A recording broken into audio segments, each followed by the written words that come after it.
A service of KIBMradio.com, the Internet's home for an all old-time radio.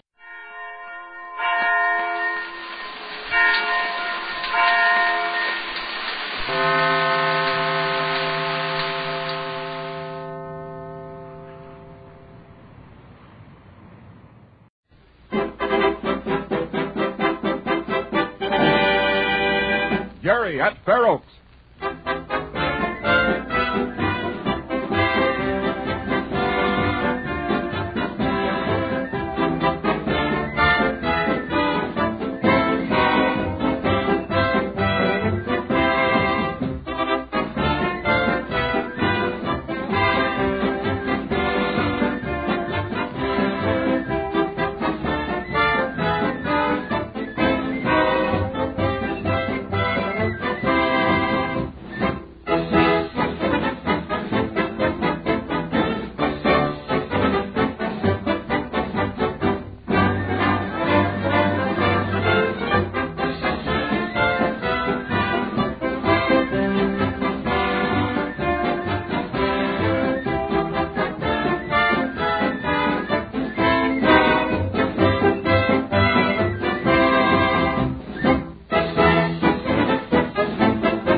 Come on, Jerry, let's run for it. There's not a soul around. What do we have to run now for, Lee? We're back on the campus. Almost to Custis Hall. I know we are, Jerry, but we're supposed to be in our quarters right now, getting ready for mess. It's almost time to eat. Oh, then when recall from place sounds, it's the same as call to quarters. Yes, just about. Come on now, let's hurry. Maybe we can make Hayward Hall without being seen. Oh, sure we can. Everybody's in the washrooms now. Boy, this is easy. I hope you're right, Jerry. But you never can tell just when one of the officers or even one of the cadet officers will show up, just like they were shot out of nowhere. Oh, we should have been watching the time instead of talking to Max so long. Maybe it was my fault. We were doing all the talking. Yeah, but you're not onto the routine yet. It's really my fault. I should have known that bugle was going to sound recall. Hey, Lee, look. Quick, let's duck around this corner. Uh-oh, too late. He spotted us. Who is it? Cadet Captain Carl Lockhart. He's officer of the day today. Well, I guess we didn't make it. Too bad, Jerry. You're going to get your first demerits. Yeah, and 5 of them, huh? That's right. Cadet Phillips. Yes, sir. I saw you two men coming through the arch just now. You weren't on the campus when recall sounded, that right? Yes, sir. What's your excuse, Phillips? We haven't any. We forgot what time it was. You're a new man, aren't you? Yes, sir. What's your name? Jerry Dugan, sir. Well, forgetting the time doesn't constitute an excuse, Dugan. That's just carelessness. Both of you report to Captain Bogart right away and tell him you were out of bounds when recall sounded. Yes, sir. Better make it snappy. Mess call will be sounded in a few minutes. Yes, sir. Well, that's that.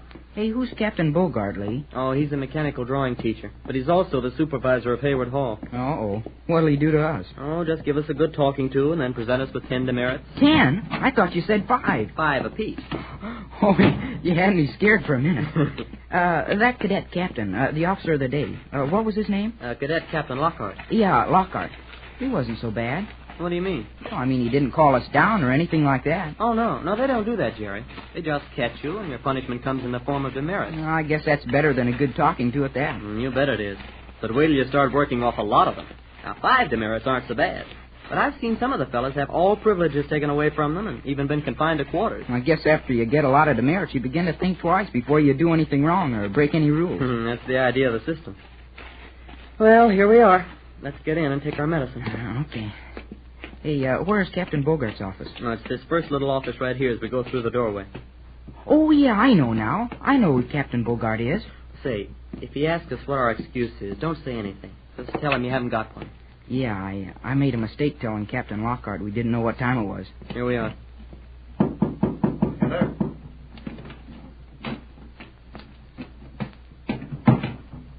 Cadets Phillips and Dugan reporting out of bounds at recall, sir. What does your book of rules and regulations say about that, Phillips? The offense calls for 5 demerits, sir. Is that right, Cadet Dugan? Yes, sir. I regret that you're going to have to take 5 demerits, Dugan. That's not such a good start, considering you've only been here at Fair Oaks 2 days. Excuse me, Captain. I'd like to take the blame for this. You know, we don't do that, Phillips. You reported you were both off the campus at the wrong time. You'll both get demerits. I will, however, give you a chance to explain if you care to. You have a good excuse to offer? No, sir. That's too bad. Perhaps it won't happen again soon. Just keep your mind on the time and anticipate the calls. Yes, sir. I want to tell you, boys, something that I don't believe you're familiar with. It's about the privilege you have in being allowed to visit McLeod's store during your free periods. For several years after Fair Oaks was founded, no cadet was allowed to leave the campus for any reason without a pass. And then, because of the popularity of Mac's place with the boys, Major Davis decided to rescind that order and allow cadets to leave the campus to visit McLeod's place without a pass. Now, don't you think, in giving you a privilege like that, the very least you can do is to get back on the grounds when you're supposed to? Yes, sir. It's safe to say that if that privilege were abused very much, you'd find a change made in the pass rules. I don't know of any other school that allows cadets to get 1 foot off the campus without a pass. That's all. We go to your quarters now and prepare for mess. Yes, sir. Yes, sir. You know, Captain Bogart is right. There really isn't any excuse for being careless. Oh, sure he's right. But I'm sorry this had to happen, Jerry. Hey, how do we go about working off the demerits now? Well, we just report to whoever's in charge of the study hall and put in 5 hours. You can put in an hour a day or 2 hours or split it up any way you want to. You'll be given credit for every hour you put in. And then, too, you might be lucky and get some merits. Merits? Do we get them, too? Sure. Haven't you read that part of your book of rules? No, I guess I haven't. Well, here's what happens. Cadet officers can give merits to cadets for neatness, attention to duty, or for having one of the best rooms in the dorm. And each merit you get cancels the demerit. Oh. Say, that's all right. Here's our room, Jerry. Go ahead. Yeah. Hey, Lee, there's one other thing I haven't read up on yet. What's that, Jerry? Well, do cadet officers get demerits, too? Well, sure they do. And what's more, if they get more than 10 demerits in 1 month, they lose their rating and are reduced to the ranks. Then they're not officers anymore? Well, not until they work off their demerits and get promoted again. Then they have more reason to keep from getting them than we do. Well, they've got a whole lot more at stake. Hey, how do you get to be a cadet officer? Well, in the first place, Jerry, we can't become officers. Not as long as we're plebes and in our first year. We can get to be non-commissioned officers, corporals and sergeants, but that's as high as we go. And boy, if you can get as high as sergeant your first year, you stand a very good chance of getting a commission in your second year. Oh, I see now. Hey, come on, Jerry, hurry it up a little. Yeah. Get your tie off. We gotta wash up, and we haven't got a whole lot of time. Okay. I'll only be a minute. All right, I got your towel. Okay. Hey, get your soap there. Yeah. Now wait till I roll up my sleeves. Hey, some of the fellas are coming out of the washroom already. We gotta make time. Gee, everything is like clockwork here, isn't it? Yeah, sure. That's why we can't waste a minute. Everything's timed perfectly. Hey, aren't you ready yet? Yeah, okay. Let's go. Where's your soap? Oh, what's the matter with me? Search me. You know better than I do. Hey, should I close the door? Of course. On the bottom of page 2 in the rules book, it says, doors to cadet's room shall be kept closed at all times when cadet is not occupying his quarters. Oh, yeah, I remember reading that, but I thought as long as we're only going across the hall to washroom, well, it wouldn't hurt to leave the door open. Hi, where did you guys go after drill? Oh, hello, Tubby. We were over at Mac's place. Oh, no wonder I couldn't find you. I went over to the gym and down to the lake and looked up here in your room. I thought maybe you'd left school. We got in trouble, Tubby. What kind of trouble? Oh, we were sitting in Mac's place when recall sounded. Oh, boy, and you got caught, huh? Uh-huh. Did you get any demerits? Sure we did. 5 apiece. Oh, wait till you hear what I've got to tell you. I'm going to tell everybody. Listen, fellas. Hey, pipe down. Tubby's got something to say. Go ahead. Shoot, Tubby.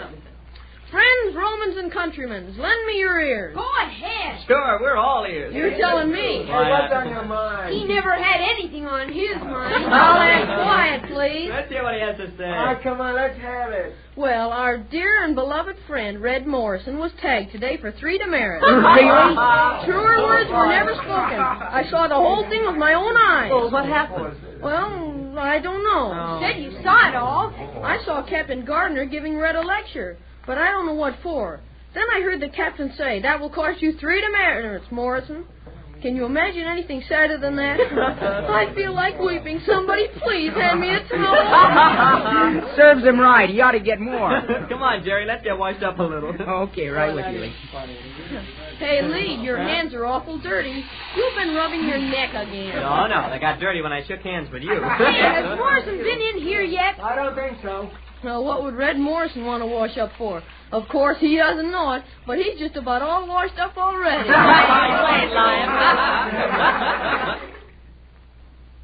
I heard that, Tubby Young. You fellas think it's funny, do you? Gee, Red Morrison. Quiet, Jerry. I don't think it's so funny. I couldn't laugh at a joke like that. My sense of humor is a little different. I'm going to give you all a treat, boys. I'm going to give you all something that you can really laugh at. Get on that shower stall, Tubby.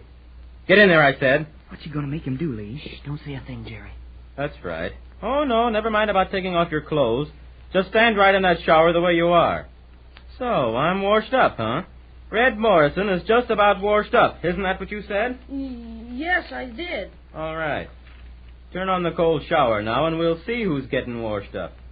This'll give you fellas something to really enjoy. I want to hear a lot of laughs. Turn on that shower, Tubby. Hey, he'll ruin his uniform if he does. Shh, Jerry. I'll give you just 3 to turn on that shower. And if you don't, I will. 1, 2, 3. Oh, where's the laugh? Come on, laugh. This is really funny. Laugh, I said. Laugh. How's the water, Tubby? Isn't that refreshing? Hey, what's going on in here? What is this? Get out of that shower, Cadet Young. Turn it off. Yes, sir. Now, do you want to tell me who did this? You didn't do it yourself. No, sir. Does that answer both of my questions? Yes, sir. Go to your room, Young, and get into some dry clothes. Yes, sir. The rest of you are at attention. I expect whoever did this to step forward and admit it. Phillips? Bugan? Morrison? Morrison, come here. You know that look on your face is giving you away, Morrison. Speak up. I did it, sir. I can't imagine a cadet officer doing a trick like this. I'm recommending 10 demerits. And I guess I know you know what that means. You'll have to stand the expense of repairing or replacing Cadet Young's shoes and uniform, too. What will we do without the best polo player? I thought I told you to go to your room and change. Yes, sir. I'm on my way now. That will be all now. At ease. Well, Morrison, you report to Captain Bogart immediately. Yes, sir. Wow, 13 demerits in one day. That's more than he's allowed in a month. He won't be an officer anymore now, will he, Lee? No, he'll be reduced to the ranks. He'll be no more important than we are. He'll lose his position on the polo team, too. Hey, there's your chance, Jerry. What do you mean, my chance? Oh, there's a position open on the second-string team now. You mean I should go right over and put my name in for it and take the riding test? Mm-hmm, that's it exactly. It's too late today, but look, we'll go over to the stable the first chance we get tomorrow and see Sergeant Alden. He's in charge of the stables and the horses and the polo teams. Can you ride, Dugan? That test is a tough one. Well, I can try, and that's just what I'm going to do. Uh-oh. There goes Soupy Soupy. Come on, let's eat. Why, that's the best thing I've heard today.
story you are about to hear is true. Only the names have been changed to protect the innocent. Fatima Cigarettes, best of all long cigarettes, brings you Dragnet.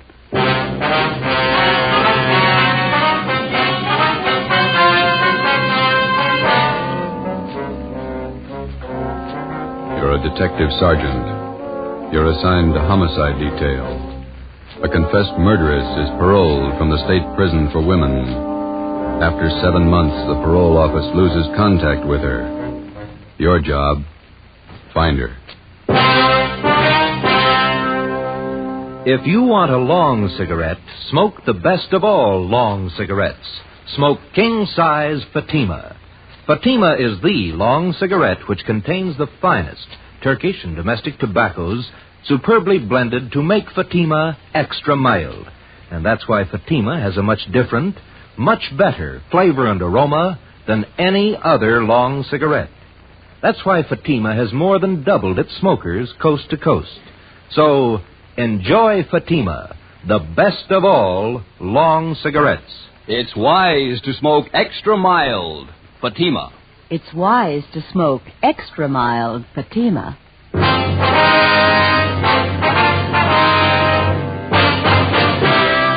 Dragnet, the documented drama of an actual crime. For the next 30 minutes, in cooperation with the Los Angeles Police Department, you will travel step by step on the side of the law through an actual case from official police files. From beginning to end, from crime to punishment, Dragnet is the story of your police force in action. It was Thursday, March 9th. It was foggy in Los Angeles. We were working a day watch out of homicide detail. My partner's Ben Romero. The boss is Thad Brown, chief of detectives. My name's Friday. We were on our way back from the State Building, and it was 2:45 p.m. when we got to the City Hall, room 29. Handwriting analysis. Want to have a seat, Fred? Okay, thanks. I'll see if Don's around. Maybe in the back room. All right. Don Meyer. Don, you here? Yeah, come in just a minute. Oh, hi, Ben. Got a quick job for you, Don. Can you spare a few minutes? Think so? Hi, Joe. Didn't see you. I'd like to have you meet Fred Galloway, state parole. Fred, this is Don Myers, our handwriting man. How are you? Got a couple of signatures here. I'd like to have you check them now if you can. No, I can try. Let's see what you got. You want to show them, Fred? Yeah. These 3 sheets here, Don, marked November, December, January. I'd like to know if the signatures on them compare with the signatures on these 2 here. They're marked February and March. Let me see. Thanks.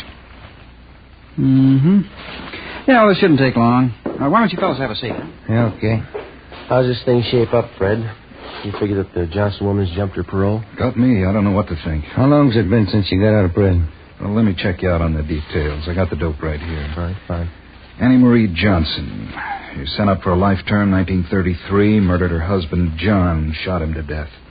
Started appealing for parole 1940, finally won it May 14th last year, paroled into the custody of Mrs. Laura Jean Muller. Mm-hmm. Where does this Mrs. Muller live? Down Wilmington. Old friend of the Johnson woman. She fought for 10 years to get her released from Tehachapi. Have you been in touch with Mrs. Muller lately, Fred? Only by mail. We've been sending her monthly report forms all along. She's the person that Annie Johnson was paroled to, so the form has to be filled out, then signed by Mrs. Muller and mailed back to me. Yeah, I know. And that's where you figured that something was wrong. Well, we got the February and March reports back from her on time, all the usual questions answered properly. It was the signature. Writing didn't look like Mrs. Muller's at all. You think the Johnson woman is faking the signature? Maybe. Tried to contact the Muller house 6 times the past couple of days. Nobody home. There you go, man. You got it? Yeah.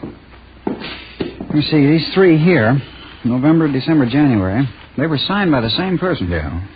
Signatures on the February and March reports. They're pretty bad imitations. One person signed these 2. Another person signed these. No match at all. Well, then the signatures on the last 2 reports were forged. I'd say so. She went up for murder. That's your department. You want to run it down? Sure. What's it add up to? Could be a lot of things. Could be nothing. Annie Johnson ought to know. Ben and I checked out of the office and drove down to Wilmington. We located the home of Mr. and Mrs. Joseph Muller on Seaboard Drive, just off Anaheim Street. It was an old-fashioned 2-story house set back on a big corner lot along with plenty of shrubbery. It was a faded gray with lots of Victorian gingerbread hung all over it, fancy carved gables, carriage driveway with hitching posts and pieces of thick colored glass set in some kind of a design in the window of the front door. Out in the harbor beyond Terminal Island, you could hear the foghorns.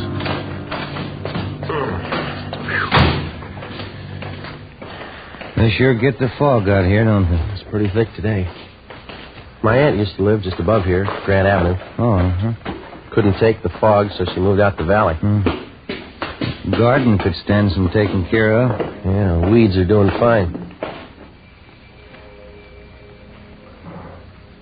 Want to try it again?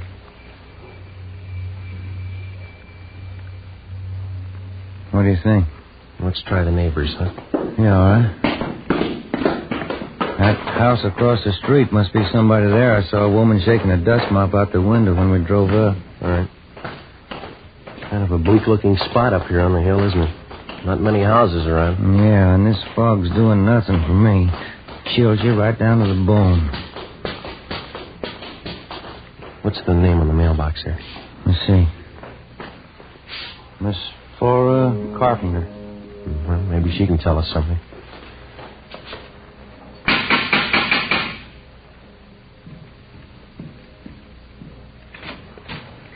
Are you the sewing machine man? No, ma'am. We're police officers. Like to ask you a few questions. Oh, I'm sorry. I thought you came about my singer. No, ma'am. I can't do any more work on my peasant skirt until the machine's fixed.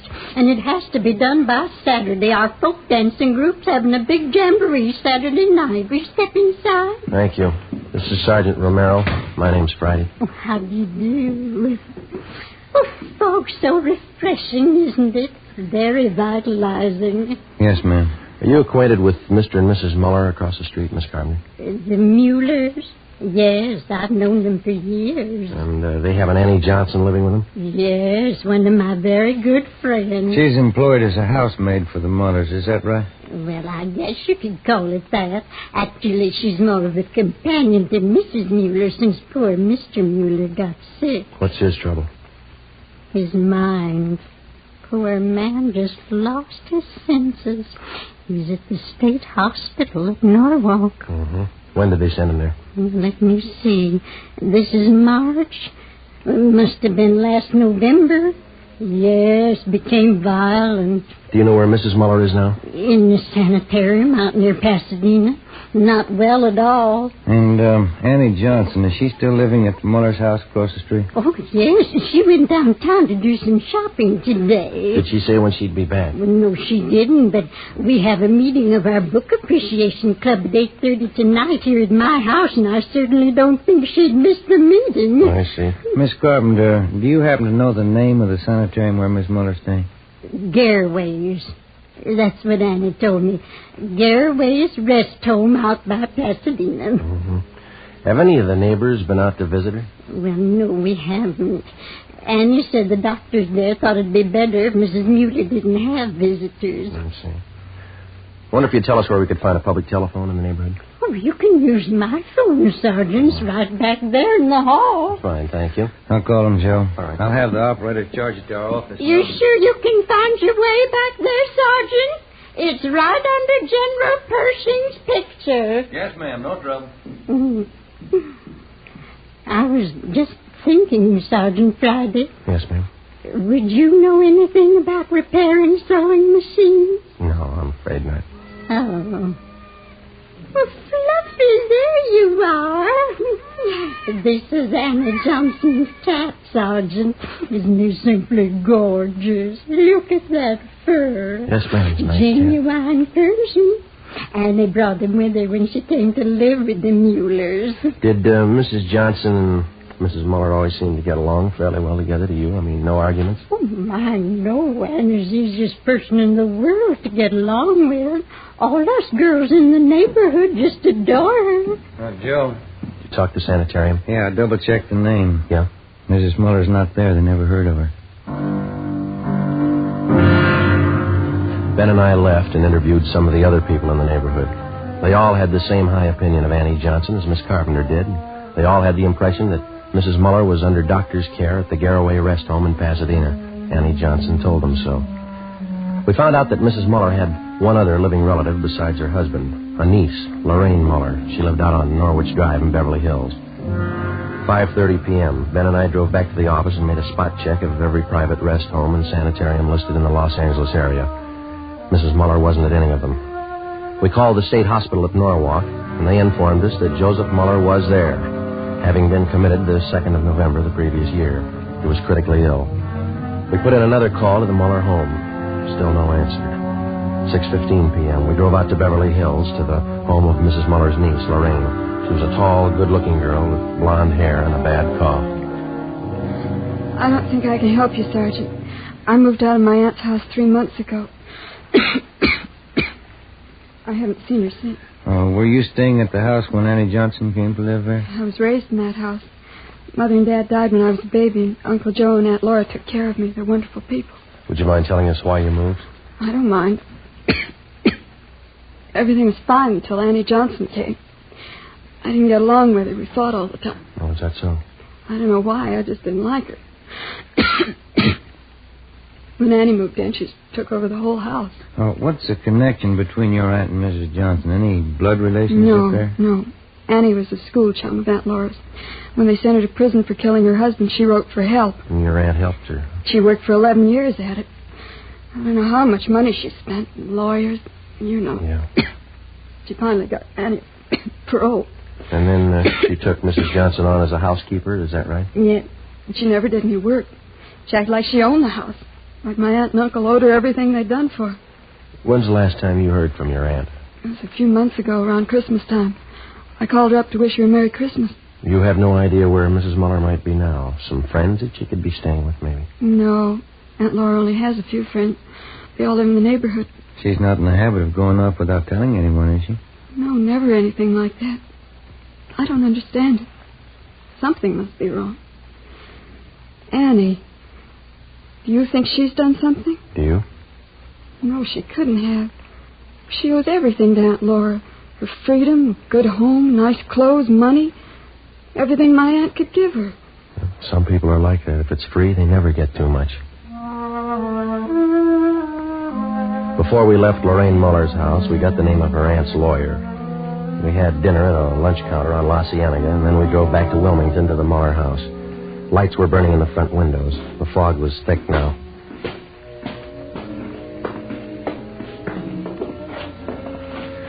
Guess that's her singing. Yeah. You want to ring the bell? Mm-hmm. Can you see in through the curtains, Joe? Yeah, she didn't hear it. Let's ring it again.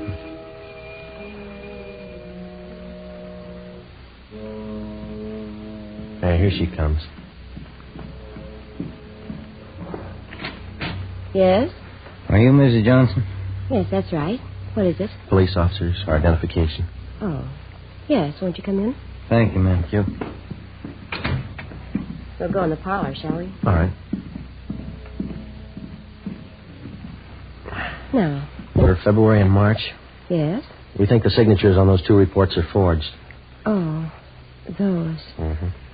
Oh, yes. I don't know what to say. I really didn't think it was that serious. I knew the reports had to be sent in. Did you sign Mrs. Muller's name on them? Well, yes, I did. You see, Laura Muller's at a sanitarium now, resting up. Mm-hmm. I didn't want to bother her with all this business, so I signed them and put them in the mail. But forgery, I didn't think it was that serious. Mm-hmm. Which sanitarium is Mrs. Muller staying at? Garraway's. A very nice place. It's near Pasadena. She's been there about 2 months now. Have you been out to visit her yet? No, I haven't. I'm a little ashamed of myself. I've just been too busy keeping up the house here. It's lots of work. Yes, I understand. I suppose you drove Mrs. Muller to the sanitarium. As a matter of fact, I didn't. You see, we don't have a car, so she took a taxi cab. Have you telephoned Mrs. Muller at the sanitarium? Yes, just once, the day she went in. She's there for a good rest. I don't feel that anyone should bother her. Not even myself. Does she have any other relatives? Besides her husband, that is. None at all. Poor Mr. Muller. We had to send him away, to Norwalk State Hospital. Mm-hmm. Yes, ma'am. It got out of hand. Just terrible. He almost murdered poor Laura once, and those were awful days. He's much better off where he is. Yeah, it's too bad. Well, that's about all, Miss Johnson. Oh, here. Let me show you to the door. Thanks. You'd better contact your parole officer the first thing in the morning and clear up this matter of the reports. I'll do that. Thank you. Mm-hmm. Good night, Miss Johnson. Thanks again. All right. Good night.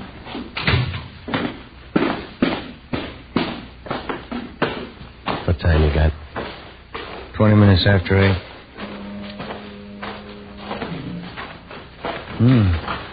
The light just went on in the attic. Yeah. What do you think? We better go take a look around. What do you think we'll find? I don't know. Maybe a reason for some of those lies she told us.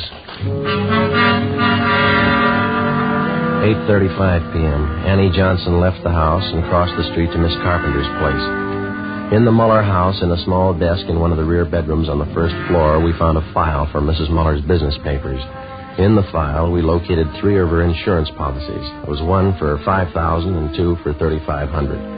Each policy had a rider attached, changing the beneficiary from Joseph Muller, the husband, to Annie Johnson. $12,000 worth of insurance. Yeah, let's get them back in this folder. Did you get the policy numbers? Yeah. What's this? Let's see. Phone bill. Light bill. Here's one. Labor bill. $1 an hour paid to Tom McCrae, charged to Annie Johnson. Uh-huh. Let's go. Yeah, I want to get this address here. Tom McCrae, East Jefferson. Mm-hmm. There's her cat. Yeah, let's go see what we can find upstairs, huh? It's a pretty cat. We went upstairs to the second floor of the house and searched the rooms. We went up another flight of stairs to the attic. For a full half hour, we searched through dozens of corrugated cartons crammed with souvenirs and picture postcards. Joe, come here. Yeah. Take a look. Clapton newspaper. 3220 Colt. 3 empty cartridges. Mm-hmm. We got a gun and we got a suspect. Those insurance policies could be the motive. Let's pray to God there's no victim.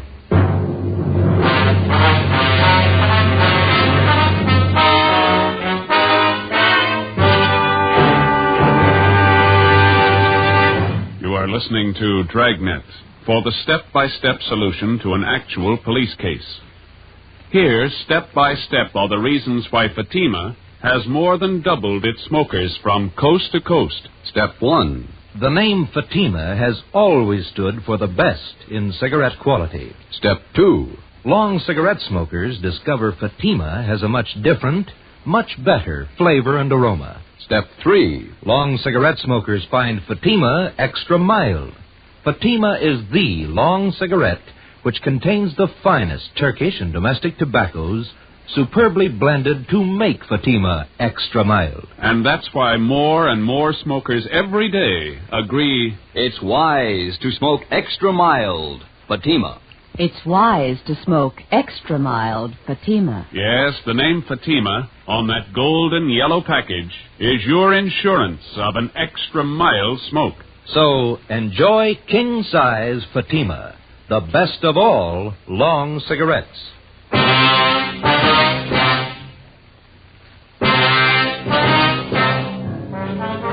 p.m. An immediate stakeout was placed on the Muller residence in case Annie Johnson made an attempt to leave during the night. Ben and I took the gun that we'd found to the crime lab for analysis. The next morning, we checked with the Muller's family attorney.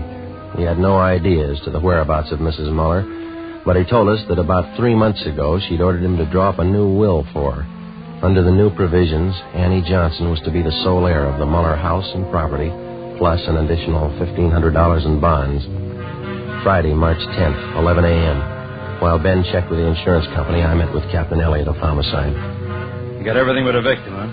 Where are you looking? We'd like to shake down the Muller house again before we look anyplace else. Didn't have a chance to give it a thorough going over last night. You're sold on the idea it's a Johnson woman? Looks like it. Sure it couldn't be a freak disappearance? No, sir, not in my book. Annie Johnson's got some big reasons for lying to us. I'd like to find them. How do you figure on doing that? Well, if we could pull her in and question her, just to get her away from the Muller place, I'd like to take a detail of men out there and shake the house from top to bottom. Mm-hmm. Just checked with the insurance companies that issued Miss Muller's policies. Yeah. And we got it right. Annie Johnson gets the dough if Mrs. Muller dies. Oh. Something else. The changes in the policies were made during the last 2 months at her home. It doesn't jive. Why not? Well, Annie Johnson told us that Mrs. Muller's been in the sanitarium for more than 2 months. Here's a capper, Joe. What's that? Gil and Cenas went out to State Hospital at Norwalk to talk to Mr. Muller. Yeah? Joseph Muller died at 8 o'clock last night. Death from natural causes. What's that prove? Wait a minute. When Joseph Muller was committed to the institution, Annie Johnson figured prominently in that commitment. She had a lot to do with sending him away. Didn't take any chances, did she? Annie Johnson is left with the house, the bonds, and the insurance money. She had all the answers. Yeah, all but the right one. While Captain Elliott called in Annie Johnson and questioned her, Ben and I, together with a detail of men from Homicide and Lieutenant Lee Jones from the crime lab, drove out to Wilmington and started a thorough search of the Muller house. We took it floor by floor, starting with the attic. By 4 o'clock that afternoon, we had searched the attic and the second floor completely without finding any additional physical evidence. 5:30 p.m., still nothing. The fog was coming in thick now. Captain Elliott called and said the Johnson woman was on her way home. The search went on. Anyone checked the cellar yet? Let's give it a look, huh?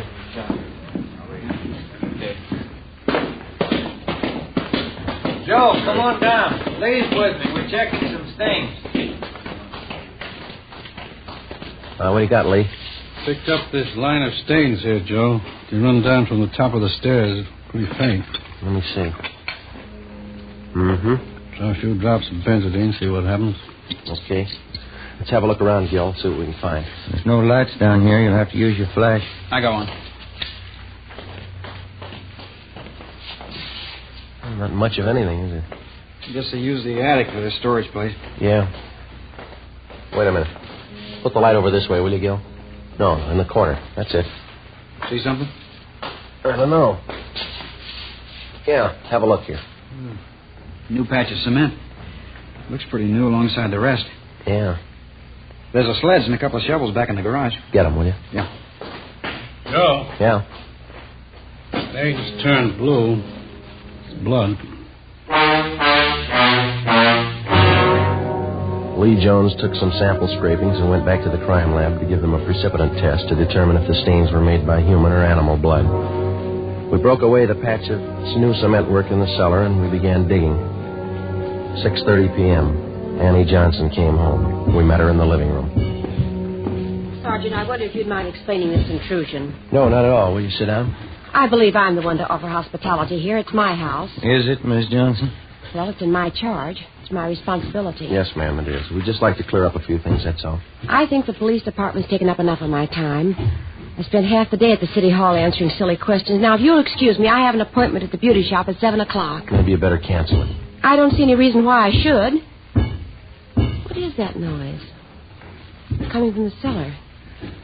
Someone's down there. They're police officers, Miss Johnson. We're searching the house. Searching this house? With whose permission? Maybe they didn't make it clear to you downtown. We've got a good reason to believe that a crime's been committed. Why? Mrs. Muller. She's missing. I told your Captain Elliott this afternoon. Laura could have left the sanitarium. She might have gone east to visit some friends. In Cincinnati, I think. She has some friends in Cincinnati. How could Mrs. Muller leave the sanitarium? She was never there. Maybe she didn't stay at Garraway's. Could have been another rest home. But she said you phoned her at Garraway's. You said you talked to her there. Those men downstairs, they're going to dig up the whole house? I tried. This bill, Mrs. Johnson, would you mind telling us what it was for? Well, there was a section of the cellar floor. It had never been cemented. I decided to have it done while Laura was away.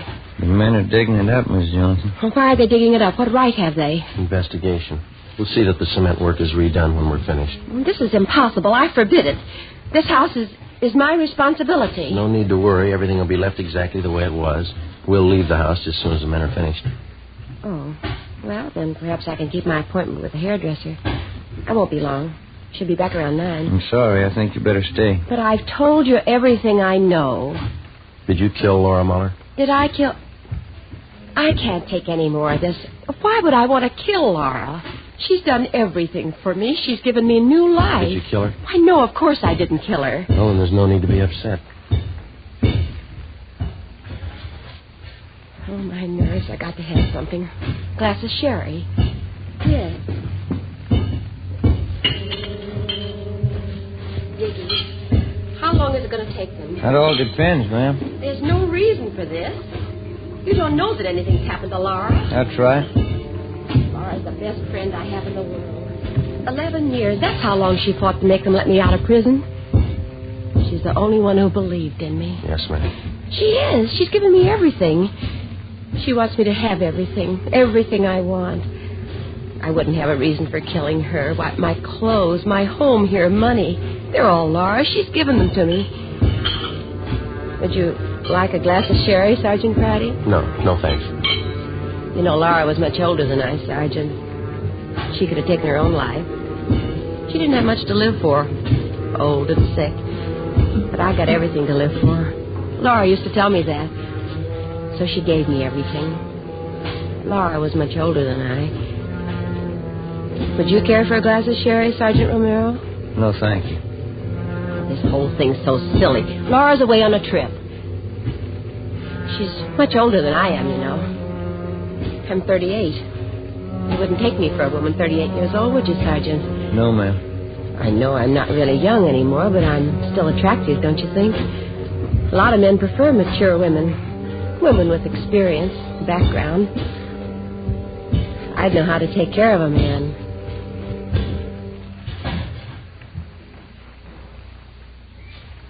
Joe. Yeah.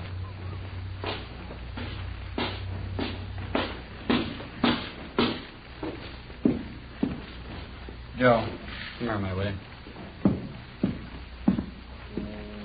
Yeah? We found her.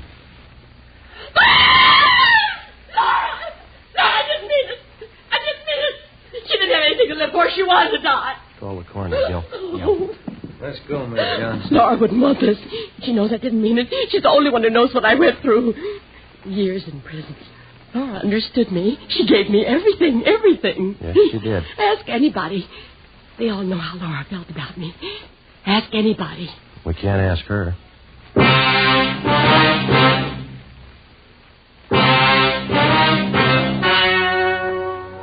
The story you have just heard was true. Only the names were changed to protect the innocent. On July 14th, trial was held in Superior Court, City and County of Los Angeles, State of California. In a moment, the results of that trial. It's amazing how many long cigarette smokers are changing to Fatima. Here is the actual report. From coast to coast, king-size Fatima has more than doubled its smokers. Yes, more and more smokers every day are discovering that Fatima is the best of all long cigarettes. Long cigarette smokers find Fatima has a much different, much better flavor and aroma. Long cigarette smokers find that Fatima is extra mild because it's the long cigarette which contains the finest Turkish and domestic tobaccos superbly blended to make it extra mild. So enjoy extra mild Fatima. Best of all long cigarettes. It's wise to smoke extra mild Fatima. It's wise to smoke extra mild Fatima.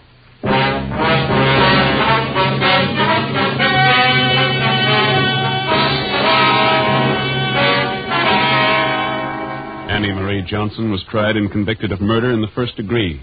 She was executed in the lethal gas chamber at the state penitentiary, San Quentin, California.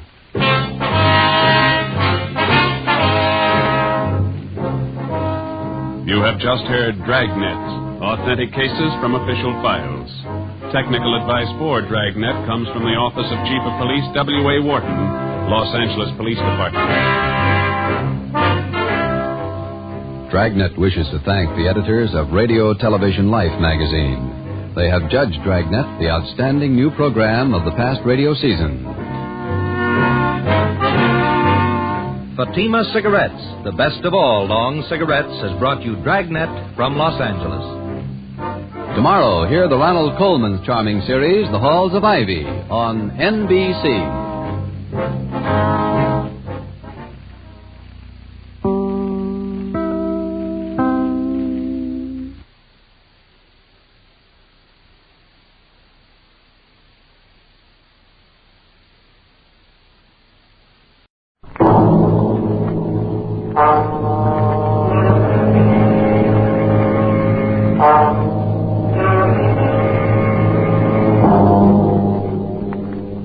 Did you miss out on that big football game last week?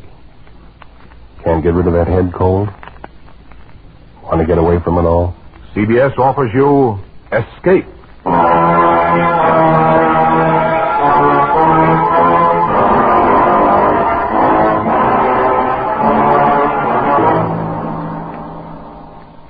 or groping your way slowly through the dark hold of a ship at sea, moving carefully, step by step, searching intently for something you dread to find, because you know that this ship carries a cargo of death. The Columbia Broadcasting System and its affiliated stations presents Escape, produced and directed by William N. Robeson, and carefully plotted to free you from the four walls of today for a half hour of high adventure.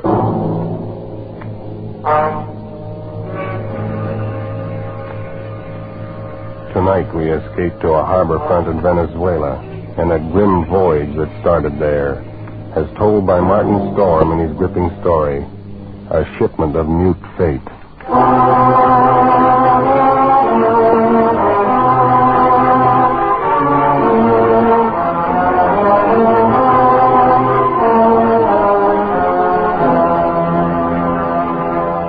I stopped on the wharf at La Guaira and looked up the gangplank toward the liner Chan Cay, standing quietly there at her moorings. The day was warm under a bright tropic sun, and the harbor beyond the ship lay drowsy and silent. But all at once, in the midst of these peaceful surroundings, a cold chill gripped me, and I shivered with sudden dread. Dread of the thing I was doing and was about to do. But too much had happened to turn back now. I'd gone too far to stop. So I set the box down on the edge of the wharf, placed it carefully so as to be in plain sight and within gunshot of the captain's bridge. And then I turned and started up the gangplank. I knew what I was going to do, but I couldn't forget that a certain pair of beady eyes were watching every move I made. Eyes that never blinked and never closed, just watched and waited.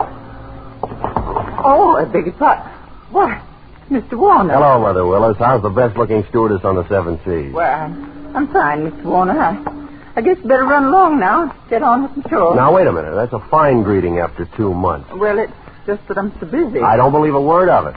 Sailing day's tomorrow. You're simply avoiding me, that's all. Oh, no, really, I'm not. And on the trip down from New York, you said I was your favorite passenger. But I'm only... Here, wait a minute. What's that you're carrying in your apron there? It's nothing. It's just supplies. Supplies?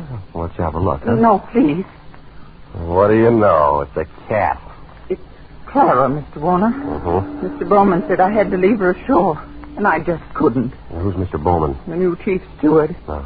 Clara's been aboard with me for 2 years, and I just can't leave her here in a foreign country, especially with her condition, so delicate and all. Yeah, I see what you mean. Well, I hope you get away with it. You won't tell anyone? Not a soul. As a matter of fact, if things don't work out right, we may both end up smuggling. I'm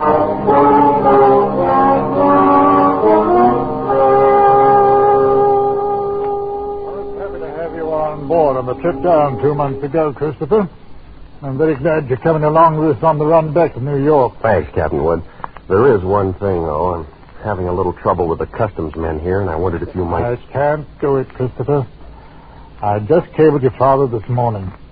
Told him I'd done it for you if I possibly could. He sent a request from New York, you know. Yeah, I thought he would. I wired him from upriver last week. I hate to refuse, but it's absolutely out of the question.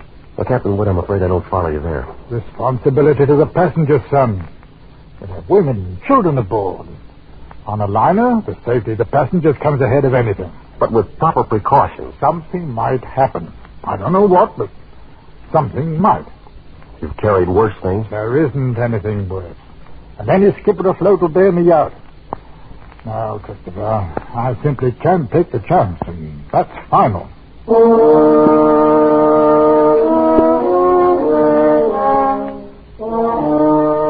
Final? Well, it wasn't final if I could do anything about it. I hadn't come down here to spend 2 months in that stinking backcountry and then be stopped on the edge of the wharf. 2 months of it. Heat, rain, insects, malaria. I'd gone clear in past the headwaters of the Orinoco, traveled through country where every step along the jungle trail might be the last one. Oh, Sanchez. Si, Senor Warner. We better start looking for a place to camp. It'll be dark in a little while. Si, Senor. Very soon we'll turn to river. Camp on rocks by water. This very bad country. This very bad country. You've been saying that for 10 days now. Very bad country. Well, si, Senor Warner. This very bad country. Yeah, let's skip it. For all the luck we've had so far, it might as well be Central Park. Central park? I don't understand. Oh, never mind. If we don't find something... Hey, what's the matter? Quiet now. Sanchez, what's wrong? They're in the park. See? Bushmaster. Bushmaster. The deadliest snake in the world. Bushmaster. Its Latin name was Lachesis muta. Mute fate. It lay there in the center of the path, a 10-foot length of silent death, coiled loosely in an undulant loop, ready to strike violently at the least movement. Here was the one snake that would go after any animal that walked, or any man. It lay there and watched us, not moving, not afraid, ready for anything. The splotch of its colors stood out like some horrible, gaudy floor mat lying there on the brown background of the jungle, waiting for someone to step on it. Here was what I'd come 2,000 miles for, a bushmaster. Sanchez, I didn't want that snake killed. He no kill, senor. He gone. Bushmaster very smart, very quick. Must always see bullet in time to dodge. Well, anyway, he's gone, and the only one we've seen in 5 weeks. Oh, we find others. This very bad country. Well, lay off that gun the next time. Don't shoot, you understand? What you say, no shoot? You want Bushmaster? Sure, but I want it alive. Hombre Cristo. Senor Warner, you tell me you want Bushmaster, but you no say alive. You're getting $200 for it. For dead man, what is $200? Tomorrow we go back to Caracas. I'll make it 500, Sanchez. I catch water snake, rattlesnake, any other kind. But I no catch Bushmaster. Sanchez, I'll give you $1,000. We go back to Caracas. Well, it cost me 1,500 American dollars. But 3 days later, Sanchez brought me the snake in a rubber bag. He was shaking so hard, I thought for a moment the thing had struck him. One thing you make sure, Senor Warner. No turn him loose in Venezuela. Because he know I the one who catch him. And he know where I live. All right, Sanchez, I'll keep an eye on him. También he know you pay me to catch him. All the time he watch and wait. You no forget that, Senor Warner. Because he no forget. Not ever.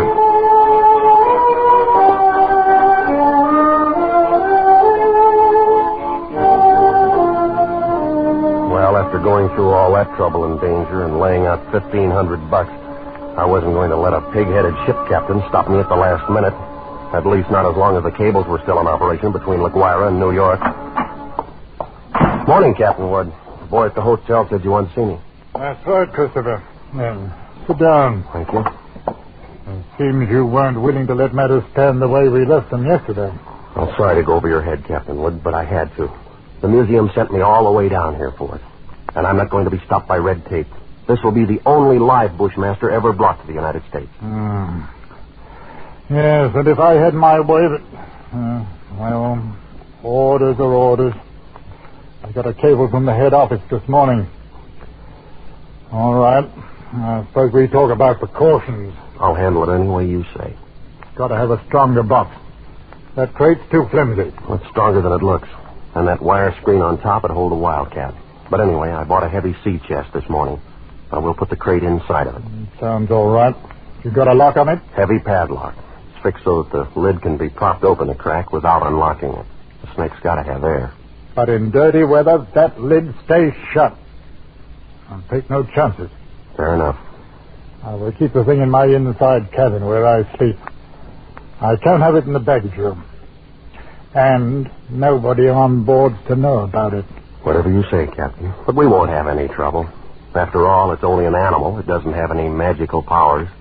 I saw a bushmaster in the zoo at Caracas once. Had it in a glass cage with double walls. It'd never move. Just lay there. Look at you as long as you were in sight. Gave a man the creeps. I didn't know they had a bushmaster at the Caracas Zoo. They don't. Now. Found the glass broken one morning and the snake gone. Night watchman was dead. They never found out what happened. Well, the watchman must have broken the glass by accident some way. The way they figured it, the glass was broken from the inside. Well, we sail in 4 hours.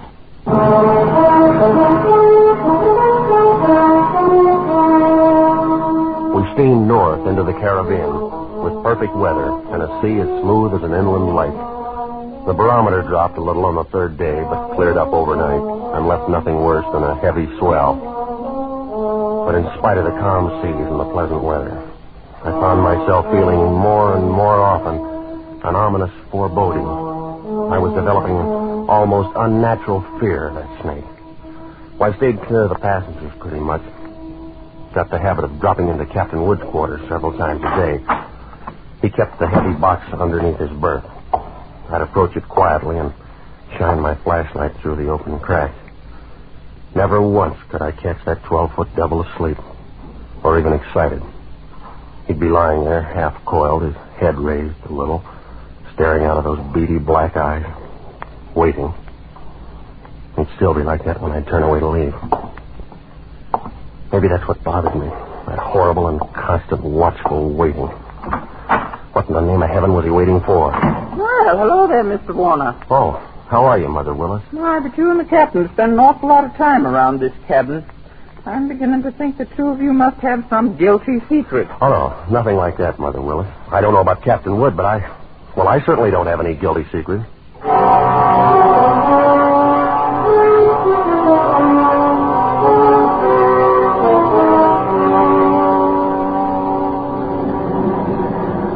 Well, she's running quite a swell out there, Mr. Bowman. Yeah, it's a little heavy, all right, Mr. Warner. Just a storm passed through to the west of us yesterday when the glass dropped. Think it missed us then, huh? Yeah, that's what the mate figures. Sure stirred up some water, though. This will put half the passengers in their bunks. Makes it great for my department. 2/3 of them will want a steward to hold their head. They'll keep Mother Willis so busy she'll have... Wait, look at the size of that wave. Huh? Brace your horses. We're going to take it on the port bow. Hang on!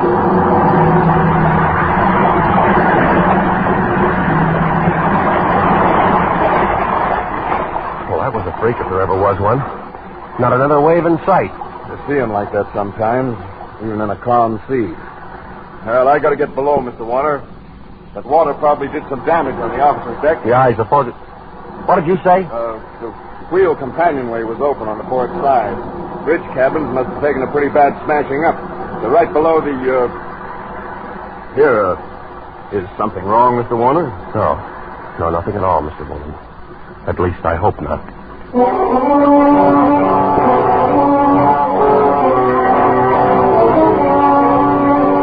I looked first for Captain Wood and couldn't find him. Of course, I knew it was only one chance in 1,000, but the chances against that freak wave were 1 in 1,000, too.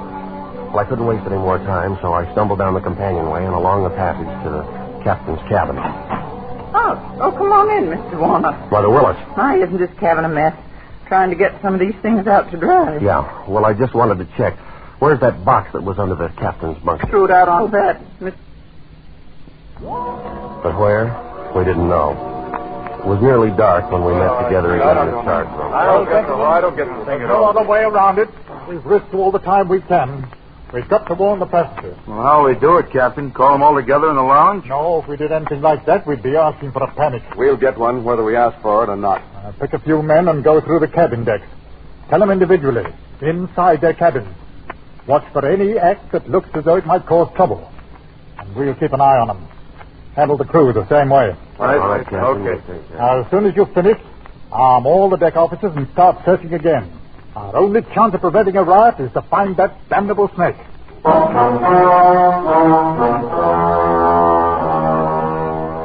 The slow nightmare that followed grew worse by the hour. None of us slept. All the ship's officers not on duty kept on with that endless search.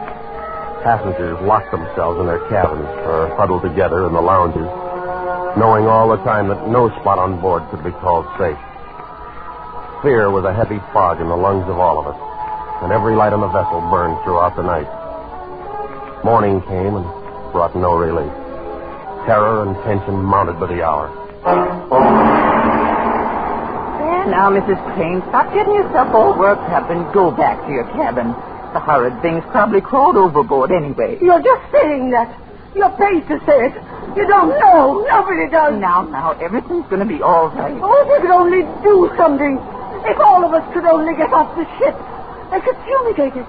Yes, that's what they've got to do. We've got to get up this ship. Now, wait. Mr. Bowman. Mr. Bowman is going to jump. No, you don't, lady. Let me go. Let me go. Nice work. Let me go. Nice work, Mr. Bowman. Get her down to a cabin. Whatever you do, don't turn her loose. Well, you never know when it might strike you. You can't put on a coat or move a chair without risking your life. Now, something's got to be done. It might be right here in this crowd. All right, mister. You better quiet down. Take it easy. Take it easy, huh? Well, you're a great officer. Why don't you do something about it? That thing might be crawling around here right under our feet somewhere.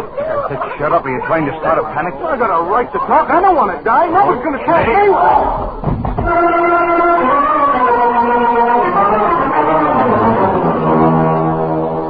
The second night passed, and morning came around again. A gray and rainy day, just as grim and tense, dragged past, and the night came down again. Third night of the terror. Again, every light burned, and the whole ship seethed in the throes of incipient panic. Faced by a horror they'd never met on the sea before, crew and officers alike were on the verge of revolt. Passengers sat huddled in a trance-like stupor, ready to scream at the slightest unknown sound. At 7 bells, I made my way forward to the chart room and found Captain Wood bent over a desk. Hello, Christopher.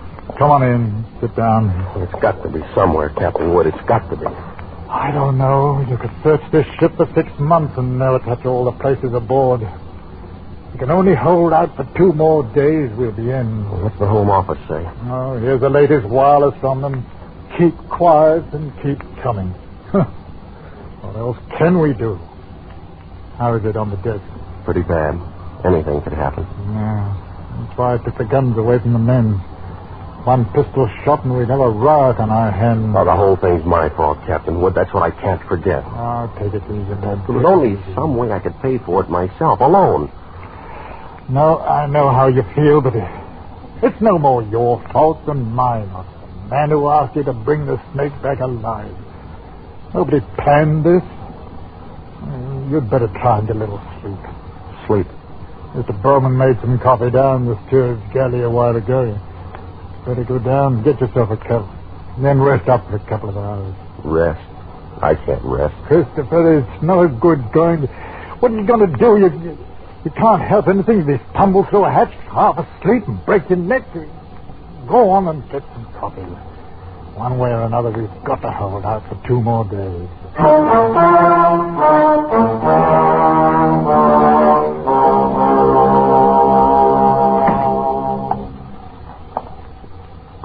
The light was on in the steward's galley, and the coffee pot was standing on the stove. It was still warm, so I didn't bother to heat it. I poured out a cup, carried it over, and set it on the porcelain tabletop in the center of the room. I started to light a cigarette. The door of the pan cupboard beneath the sink was standing slightly ajar, and I happened to glance down toward it. Out from the dark interior of the cupboard shone 2 glittering points of light 2 inches apart. I dropped the cigarette and moved slowly backward. I'd found the Bushmaster.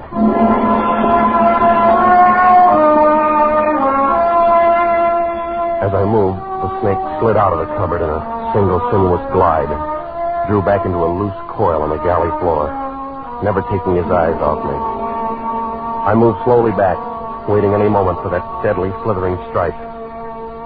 How had he known it was me? He'd stayed quiet when Bowman was here. How did he know to pick the first time in 3 days when I didn't have a gun? Well, my hands touched the wall behind me and I stopped. Only then I realized in terror what I'd done. The call button and the door were on the far side of the room. I'd backed into a dead end. I stared at the snake in fascination, expecting any moment the ripping slash of those poison fangs. The horrid coils tightened a little, and then were still again. 10 million years of evolution to produce this moment. Homo sapiens versus Lachesis muta. Man against mute fate. And all the odds were on fate. I knew then that I was going to die. I could feel the sweat run down between the painted wall and the palms of my hands pressed against it. My skin crawled and twitched. And the pit of my stomach was as cold as ice. There was no sound but the rush of blood in my ears. The snake shifted again, drawing into a tighter coil. Always tighter. Why the devil didn't he get it over with? And then, for just an instant, his head veered away. Something moved over by the stove. I didn't dare turn to look at it. Slowly, it moved out into my line of vision. There was a cat. That scrawny cat Clara that Mother Willis had sneaked aboard in La Guaira. Its back was arched and every hair stood on end. It moved stiff-legged now, walking in a half circle around the snake. The bushmaster shifted slowly and kept watching the cat. He tightened. He was going to strike at any second. He struck and missed. The cat was barely out of reach.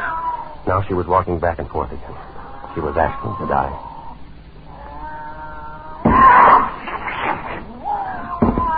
Missed again by a fraction of an inch. He was striking now without even going to a full coil. Missed. Again and again. Always missing to the barest margin. Each time the cat danced barely out of reach, and each time she countered with one precise spat of a dainty paw, bracing her skinny frame on three stiff legs. And then suddenly I realized what she was doing. The bushmaster was tiring, and one strike was just an instant slow. But in that split second, sharp claws raked across the evil head and ripped out both of the lidless eyes. That cat had deliberately blinded the snake. Well, he didn't bother to coil now, but slid after her in a fury, striking wildly and rapidly, always missing, and every strike was a little slower than the last one. Until finally, as the snake's neck stretched out at the end of the strike, the cat made one leap and sank her razor-sharp teeth just back of the ugly head, sank them in until they crunched bones. With tooth and claw she clung as the monster snake flailed and lashed on the floor, striving to get those hideous coils around her, trying to break her holds, to shake off the slow and certain paralyzing death that gradually crept over him and at last stilled his struggle forever.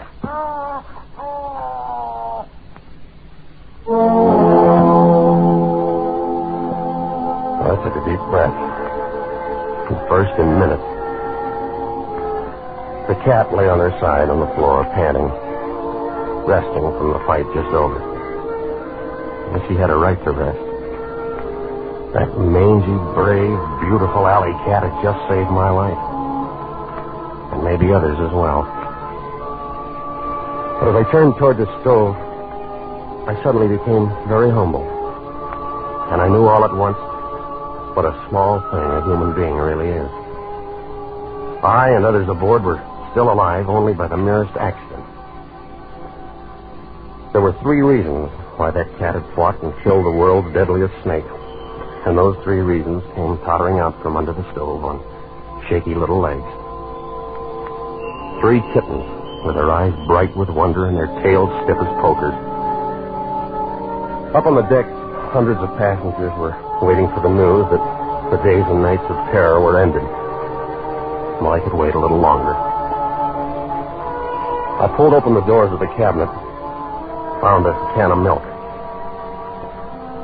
and then I dropped down on my knees on the floor of the galley.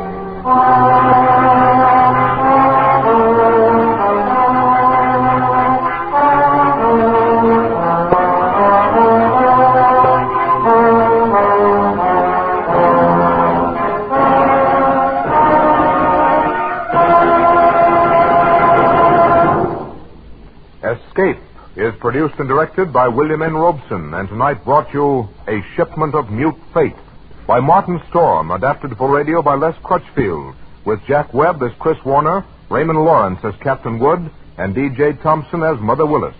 The special musical score was conceived and conducted by Cy Fure. Next week,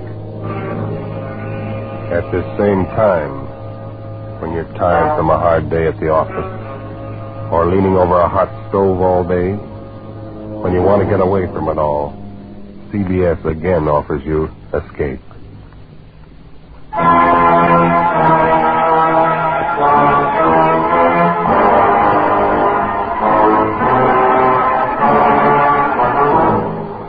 Good night, then, until this same time next week, when CBS again brings you Escape. This is CBS, the Columbia Broadcasting System.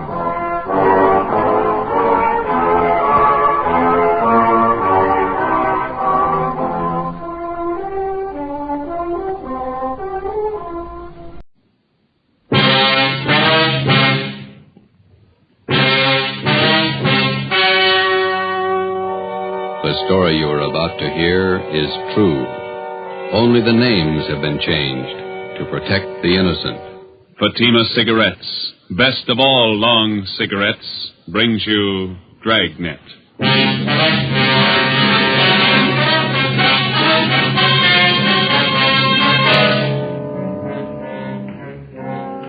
You're a detective sergeant. You're assigned to robbery detail.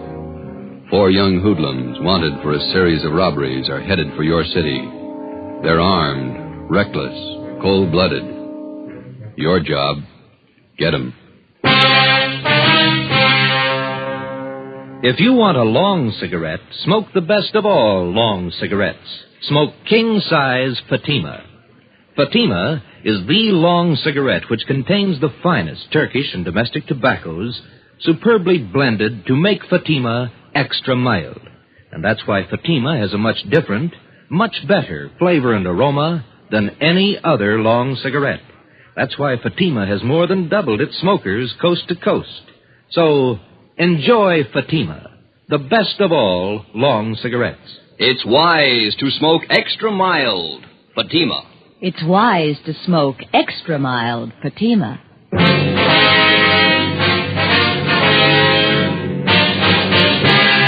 Dragnet, the documented drama of an actual crime.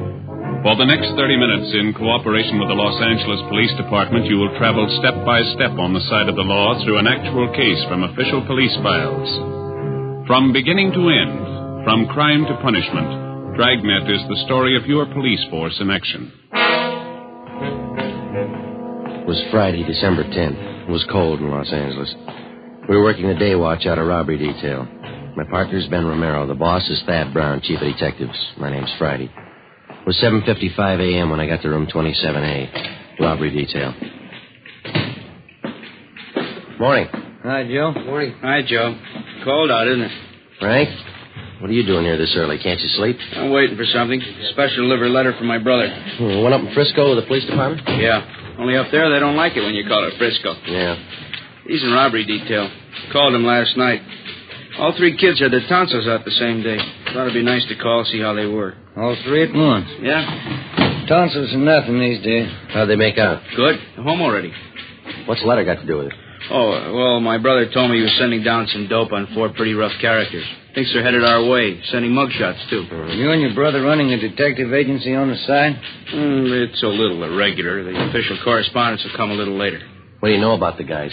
Almost killed a man. I didn't get any details. It's all in the letter. Ought to be here any minute. Mailed it at noon yesterday. How come you moved down here with your family, Frank? Don't you like it up north? Well, like L.A. better. More elbow room. Here you live in a house and lot, not just an apartment. I get it. Robbery, Friday. Miss Wilson. Tony Shop is there, Joe? Yeah, I think so. Hold it, will you? Tony here? Huh? Oh, I didn't see you behind that paper. For me? Yeah, he's here. Well, if he's not busy, ask him to come over to order that. Especially a couple of Mexican girls who can't speak English. I guess we can spare him for a while. I'll tell him. What's up? Well, that's Wilson in auto detail. He'd like you to go over and act as interpreter for a couple of Mexican girls. Are they pretty? You're not going down there to marry him. I'll bet you wow I'm at parties. Yes. Nothing much doing. Slow day. They don't come often enough for me. If they did, we'd be out of a job. It was one of those rare slow days. I killed a couple of hours going over the daily reports, cleaned out the top drawer of my desk, sharpened a few pencils. At 10:15 a.m., the special delivery letter came for Frank. He slit the top open with his pocket knife and shook out 4 mugshots. Here it is. Following 4 men wanted for robberies, auto thefts, and safe burglaries in San Francisco Bay Area. Cliff Small, 19. George Shum, 20. Both escaped from Preston. Julius Carver, 18. Fred Malik, 20. Both Army deserters. Well, that checks out with that APB from SF last week. What do the records look like? Small shot an Army captain during an argument at a bar. And 2 capers. These men shot it out with us and escaped. Information shows all 4 left for Los Angeles several days ago. Driving stolen car, blue Chevrolet, probably using cold plates. Let me see those mugshots. Here. Well, now we know who we're looking for. Brother, tell us where? just a couple of nice girls that got mixed up with the wrong guys. Hey, take a look at these pictures, will you, Tony? Oh, the mugs from San Francisco. Yeah. Says they're in a stolen car, cold plates. That's how these girls were picked up, in a hot car. Huh? They went for a ride with a couple of guys they met at a movie. When the car ran out of gas, the boys dug, the girls got picked up. Did they have a lead on the guy? No, not a thing. The young guys? Around 20. You think these might be the ones from Frisco? Well, let's talk to the girls. Come on. Frank, you want to cover the office? Oh, yeah, sure.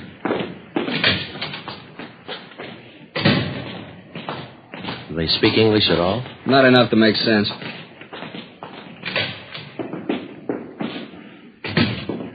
That's Dolores, and this one is Marie. Wednesday. Señoritas, estos señores son empleados del robbery detail. Desean hacer a ustedes algunas preguntas. Nosotras no hicimos nada. Nada. She says they didn't do anything. I suppose they told you all they know already, huh? They're not much help. They say they don't know anything about the fellows they were with. Show them these. Ask them if they've ever seen them before. Yeah. ¿Conocen estos individuos? Sí. Estos son los muchachos. Sí. Sí. These are the guys that took them out last night? Ask them. ¿Quieren decir que estos dos son los que las llevaron anoche? Sí, ellos son. Carver and Malik, the army deserters. Ask them to describe them, will you? ¿Cómo eran los muchachos? Ya les dijimos. Estuvimos en el carro todo el tiempo y estaba oscuro. Pero parecían muy guapos y hablaban bien. She says they sat in the car all the time. It was dark. But they looked very handsome and they talked nice. Where did the fellas pick them up? They told me in front of the Jubilee Theater, 2nd and Broadway. Yeah. And then what? Well, the girls couldn't understand English, but they understood when the boys motioned them to hop in. ¿Han aceptado ustedes paseos con extraños antes? Por supuesto que no. María creo haberlos visto en la iglesia el domingo. She says no. Marie thought she recognized them from church Sunday. Pero estaba equivocada. But she was mistaken. Must have been some date. The boys couldn't talk Spanish and the girls couldn't talk English. Where'd they go on this ride, Tony? They don't know the streets. They just know they got to the beach and then they turned around and were about halfway back when the car ran out of gas. Ask them again. See if you can get Marie here to talk. María. Sí. ¿Qué camino tomaron para ir a la playa? Yo no sé. Ay, María. Primero, paramos cerca de un hotelito. Esperamos mientras los muchachos llevaron a un perito y lo dejaron en su cuarto. She doesn't know, but she remembers they stopped near a little hotel. The girls waited while the boys took a little puppy out of their car and put it in their room. A puppy? Well, if they don't know where the hotel was, maybe they can tell us what it was near. ¿Qué edificios había cerca del hotel? En la esquina había una estación de gasolina. And she says there was a gas station on the corner. What else? ¿Qué más? Del otro lado de los rieles había 2 o 3 garajes. 2 o 3? Creo que sí, 2 o 3. She says across the car tracks there were 2 or 3 big garages. Yeah. Could be in the Westlake district. Lots of garages and second-rate hotels around there. Or East 1st Street? Maybe Grand Avenue and Pico. Pico. Ahora me acuerdo. Esa calle era Pico. We took the girls with us and drove out to Grand and Pico, and then up and down Pico slow until the girls pointed out a hotel just south of Flower. They weren't sure. Ben and I got out. We walked up to the hotel desk. The clerk was just starting to vacuum. We're looking for Julius Carver and Fred Malik. Are they staying here? What's the names? Can't hear you over the vacuum. Julius Carver and Fred Malik? No, not here. Police officers. You take a look at these pictures? Well, it could have been 2 of the boys that checked out this morning, but they didn't look as tough as this. How many were there? 4. Here are 2 more pictures. You have a look, please? Could be. About the right age. How long did they stay? Just 2 nights. Did they have a pup with them? What? I said they have a pup with them. Puppy dog? Yes, they did. Yes, sir. A little collie pup. Did they pay up? No, they skipped out, owing me 2 days. Can we see how they registered, please? Shut off this dang vacuum. Person can't hardly hear himself think over that racket. Now, you want to see the register. We use cards here. All right, sir. Let me see. Now, here they are. Bob Reynolds, Jack Sharp, Jim Smith, and William Grant, Las Vegas, Nevada. I must have picked those names out of a hat. They say where they were going? No forwarding address. Did they write these cards out themselves? You bet they did. That's the law. You mind if we borrow them for a while? We'll have them photostated and returned to you. We're supposed to keep them, you know. You'll get them back. I like to do everything legal. Are those boys in some kind of trouble? They leave anything in their room? They did. It's all in the vacuum. If they happen to come back, give us a ring, will you? Here's our card. Robbery detail. Who'd they rob? They took you for 2 days' rent. It was 2 p.m. when Tony Chavez picked us up. He had Frank O'Donnell with him. We stopped at a dairy lunch, and I called the office, and we split up into 2 teams. While Tony and Frank checked parking lots in the neighborhood for stolen cars, Ben and I ran down the other hotels. In the next 3 hours, we talked to a dozen desk clerks and rooming house managers. Always the same answer, no. 5:30 p.m., we tried the Achilles Hotel on Grand Avenue. We walked into an overheated lobby crowded with modern furniture. There were a couple of canary cages in front of the faded wall tapestries. The desk clerk was a woman in her early 40s. Good afternoon, ma'am. Police officer. Police officer. Walter, will you see what these policemen want? Well, just take a minute. We'd like to know if you recognize these pictures here. No. This one? No, we only take in honest, hard-working men. Sure. Don't like anybody lazing around the rooms all day. Keeps me from cleaning up. Any of your roomers got a collie pup? A dog? I'd die before I'd allow a dog in this house. Well, if these fellows with a dog try to rent a room, would you please phone us? Here's the number. Millie. Now, get on back in there, honey, where it's nice and warm. Go on, Millie. Go on. Millie's on the nest now. Yes, ma'am. We'd appreciate you watching for these men. For your own protection, too. No, I'll let you know. Thank you, ma'am. Let's go Well, back. say, before you go, would you gentlemen do me a favor seeing as how you're policemen? Yes, ma'am. Mr. Marinelli up in room 14's a week behind in his rent. Would you do me a favor and go up and talk to him? I'm sorry, lady. We can't handle that. That's a civil matter. I'd advise you to go to room 260 down at the city hall. See the city attorney. They'll help you. Walter, what'd I tell you? They won't do it. That's the way it went. It was dark out now and getting cold again. We walked back to Pico and Flower to pick up Frank and Tony. Tony was there waiting for us. Hi. Come on up to the next corner. Frank's up there. We got a hot car staked out. Yeah? Just half a block from the hotel where the guys checked out. You had any luck? No. Did you find anything in the car? Key's still in it, nothing else. Well, they could have stolen it last night after they left the girls, huh? I called in and checked. It was taken in front of 1192 Doheny Drive between 2 and 4 this morning. We got out a code for it. Mm-hmm. That's about 6 blocks from where they ditched the car with the girls in it. Yeah, we're out of gas. It's all downhill. It would have been the natural way for them to go. Could be the right car. Better keep the stake out. Well. Oh, hi, Frank. Hi. You do any good? No. Frank, if you and Tony want to go eat, and Ben and I'll cover the car. When you get back, we'll go for chow. Good deal. Swell. So long. Well, let's sit in the car, huh? Yeah, all right. Go ahead. Mm-hmm. Get the radio on. Want a cigarette? No.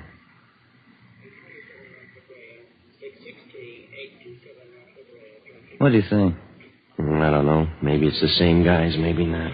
Same neighborhood. A couple of things might tie in. Yeah, can't be sure. We're really making headway. About all we know is they're in town. Yeah, and it's a good-sized town. Right now, it's the biggest in the world. 7 p.m. We knew the 4 gunmen were in town. We knew they'd been seen. We figured there was no reason for them to skip town until they pulled a job or heard that we were looking for them. Time was in their favor. Time to rob, time to kill, time to get away. The check on the hotels continued. We left Frank O'Donnell and Tony Chavez on the stakeout, and Ben and I picked up the hotel routine. One place after another. 8:30 p.m. We walked down a long, narrow lobby to a little bald-headed man at the desk. He was wearing glasses and reading a magazine called Astrology. When we walked in, he tried to hide the bottle. Police officer. Oh. Would you take a look at these pictures, please? What for? See if you can identify them. No, they don't look familiar to me. They may be carrying a collie pup. Collie pup? Let me see those pictures again. All right. They look familiar now? They had a pup with them, all right. Yes, I think so. I study faces. Yes, the same. Are they here? I don't know. Mean they're out for the evening? I don't know. Are they registered here? Yes, they are. What room? Are they expecting you? Now, listen. This is important. Just answer the questions. What did they do? What's their room number? Second floor, room 22. You have the key? Just a sec. Here. Thank you. Come on, Ben.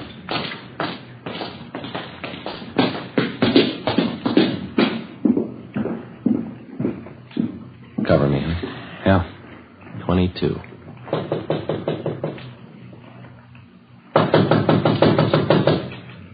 Give me the key. Watch it. Well, maybe we're home. Clothes, shoes, all our stuff's here. They'll be back.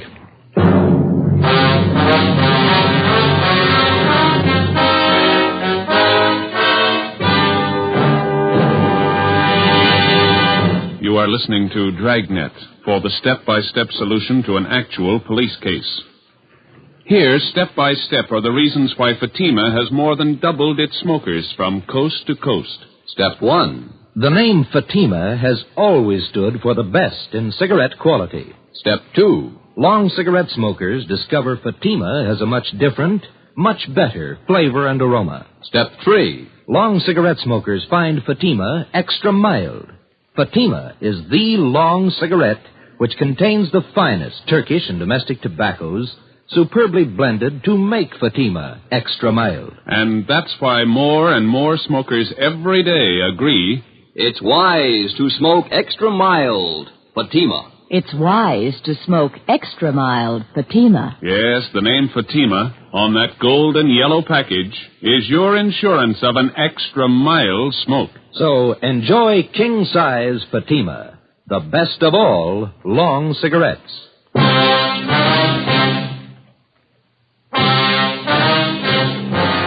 In the files of the Los Angeles Police Department, there are countless case histories that never got space in the daily newspapers.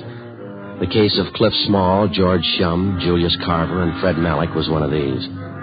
4 young hoodlums wanted for a series of robberies and petty burglaries. These men were armed, and they'd shown that they wouldn't hesitate to shoot.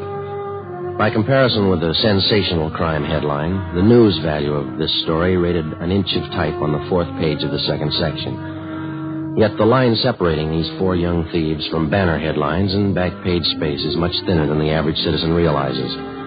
The danger in a criminal case isn't always determined by the space allotted to it in the newspapers. Many a peace officer's name has appeared in the obituary column of the same newspaper that allotted 1 inch of back page space to the crime story that was considered unimportant.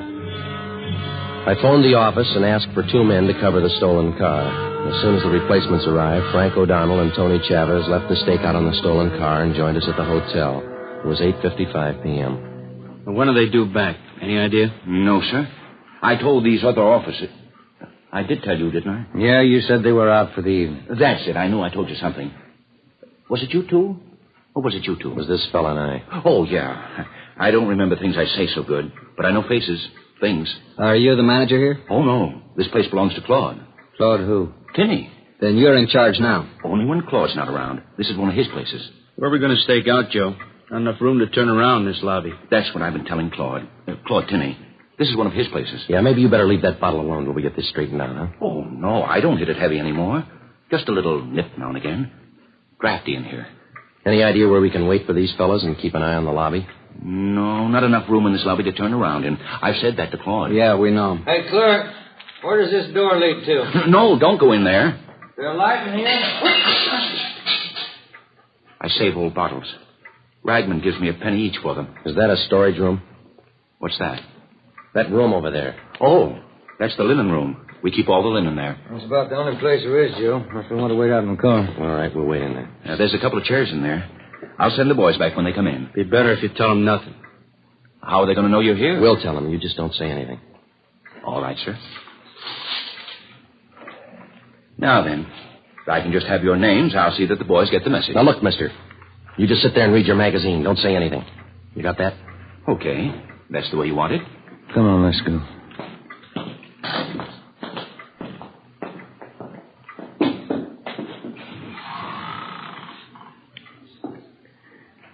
What's that smell in here? Bleach, I think. Strong. What What time is it? Can't see. Frank, you got a luminous watch. Mm-hmm. 9:28. Evening, Mac. Good evening, Mr. Sweeney. Give me an 8 o'clock call. Yes, sir. All right. All right.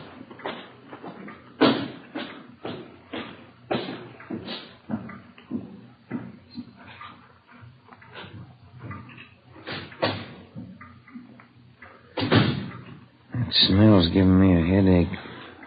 Air's bad in here. Yeah.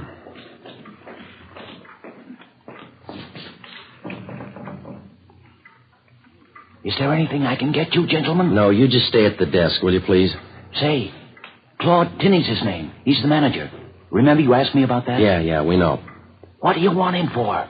Look, you're going to have to stay away from this door. We don't want him to know we're here. Okay. That's the way you want it. I could use a cigarette. Yeah. All we need in here now. Smoke. What time is it, Frank? Oh, Never mind.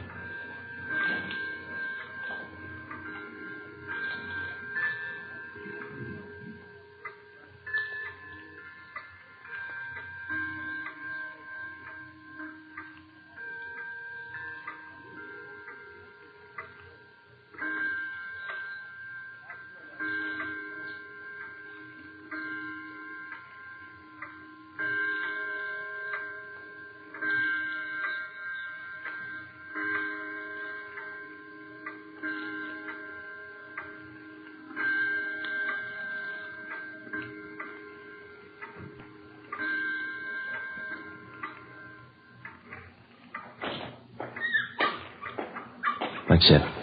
There's two of them. Ben, you come with me. Frank, Tony, stay here. right. All right. We're checking out tomorrow. It's Carver and Malik. Let's go, Ben. Yeah, come on. Now, get your hands up. Hey, what's going on? Stand still. Okay. What's the beef? Frisk 'em. Mm-hmm. There's a .380 automatic on Carver. 38 caliber revolver in this hip pocket. Another 38 on Malik. Don't hold it. That's it. Put out your hand. Let me have your cuffs, Joe. Here you go. Where are your pals? What pals? Cliff Small and George Shum. We know you're running with them. You know that? You know where they are? How old are you? 18. What's your name? Fred Malik. I'm 20. Tony. Yeah. You and Frank want to take him downtown? Right. We'll see you down there. Let's go, Frank. Say, you got him, huh? Got two of them. We're going to wait for the other two now. You just play it straight and stay away from that linen room. How long are you going to be in there? Chambermaid starts making up the beds around 7 a.m. You'll have to be getting out that linen in there. It's only 10:30. Lots of time. We change the sheets 3 times a week in this hotel. Not a worry in the world. Let's get back in there.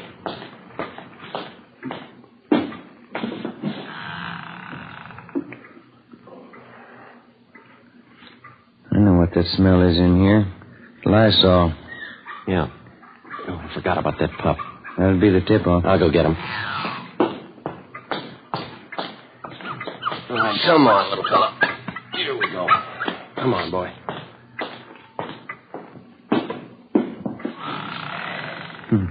He's hungry, Joe. Yeah. Look, I'll put him down on the floor. Don't step on him.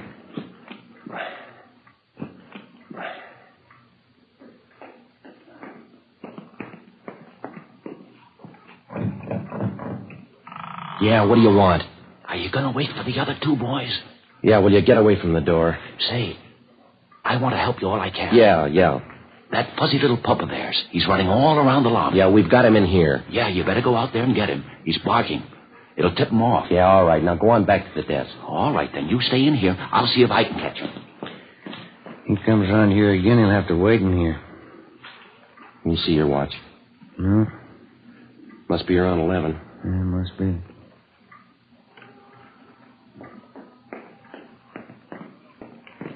That's that clerk again. Yeah. Say, listen. I've been all over the lobby. You fellas are in the clear. What do you mean? That dog of theirs. He's gone. You're in the clear. Look, he's in here with us. Now, will you stay away from here, please? Yeah, it's okay. The dog's gone.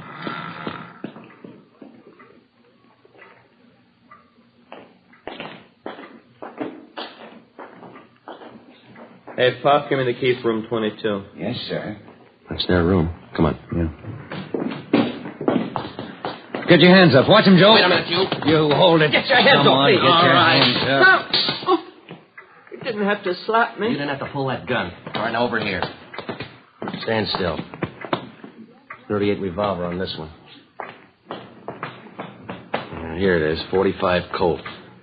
What's your names? I'm Cliff Small. He's George Shum. How old are you?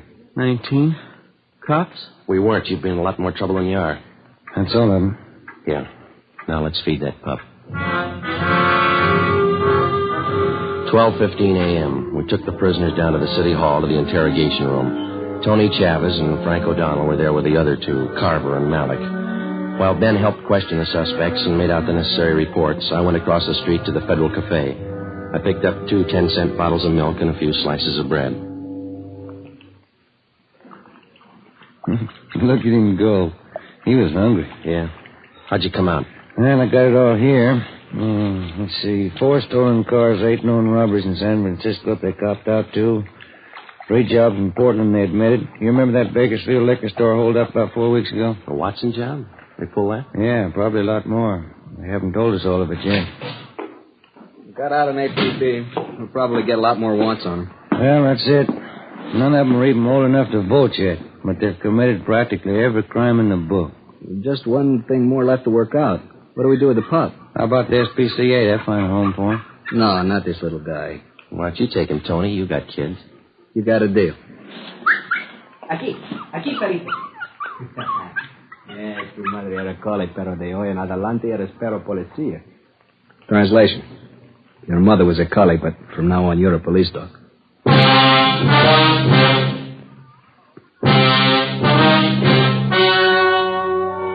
The story you have just heard was true. Only the names were changed to protect the innocent. On February 9th, trial was held in Superior Court, Department 88, City and County of Los Angeles, State of California. In a moment, the results of that trial. It's amazing how many long cigarette smokers are changing to Fatima. Here is the actual report. From coast to coast, king-size Fatima has more than doubled its smokers. Yes, more and more smokers every day are discovering that Fatima is the best of all long cigarettes. Long cigarette smokers find Fatima has a much different, much better flavor and aroma. Long cigarette smokers find that Fatima is extra mild because it's the long cigarette which contains the finest Turkish and domestic tobaccos superbly blended to make it extra mild. So enjoy extra mild Fatima. Best of all long cigarettes. It's wise to smoke extra mild Fatima. It's wise to smoke extra mild Fatima.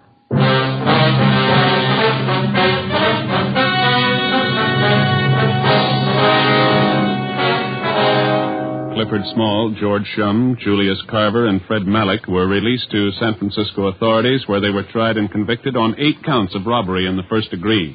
A hold was placed on them by the state of Oregon. They are now serving their terms in the state penitentiary. You have just heard Dragnet, a series of authentic cases from official files. Technical advice for Dragnet comes from the Office of Chief of Police, W.A. Wharton, Los Angeles Police Department. Fatima Cigarettes, the best of all long cigarettes, has brought you Dragnet from Los Angeles. Tomorrow, hear the Ronald Coleman's charming series, The Halls of Ivy, on NBC.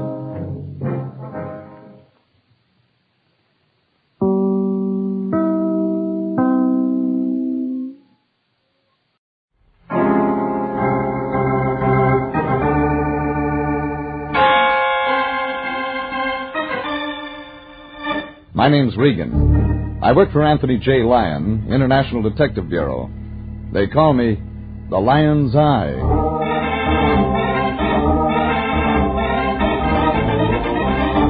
Wednesday at 9, and CBS brings you Jeff Regan, Investigator, starring Frank Graham as Regan with Frank Nelson as Anthony J. Lyon. So stand by for mystery and suspense and adventure in tonight's story of Some Enchanted Carhop.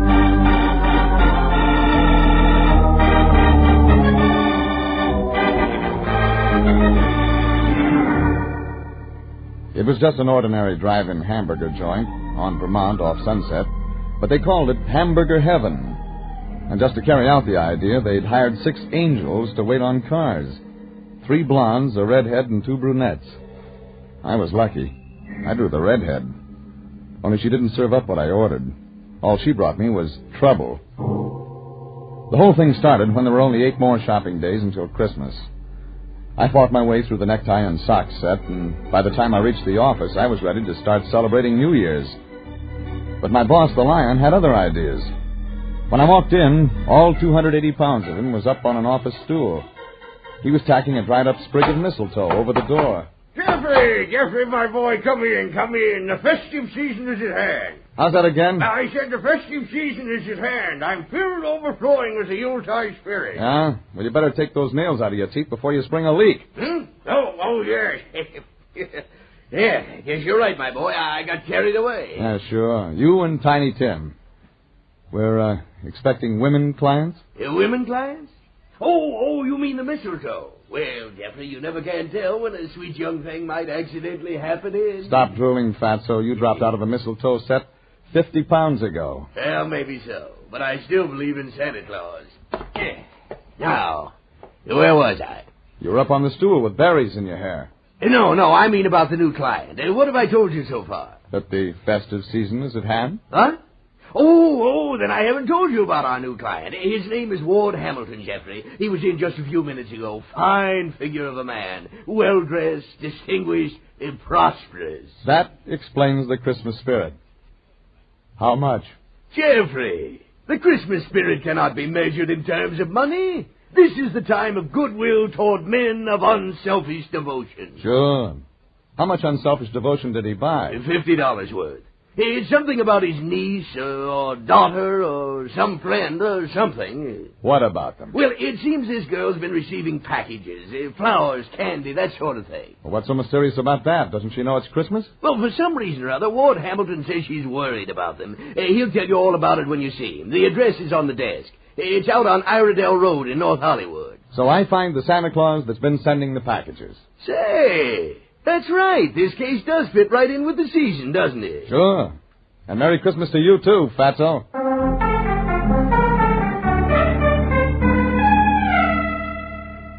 That started it.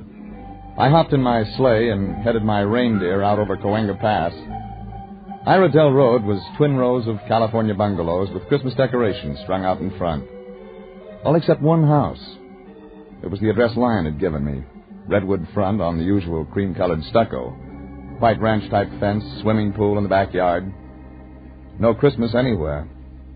Behind the fence, a big Dalmatian wagged his tail and grinned at me in a nice, friendly sort of way. Only he was growling when he did it. I circled wide and made the porch, but I didn't get as far as the doorbell. What do you want? Mr. Hamilton? I'm Regan, International. Regan? Oh, yes, the detective. Come in, Mr. Regan, come in. He was big and gray-haired, the man of distinction. But what he had in his hand wasn't a glass. It was a whip. Black, 10 feet long, with lead weights at the tip. In here. I appreciate your coming right out, Mr. Regan. I'd like to get prompt action.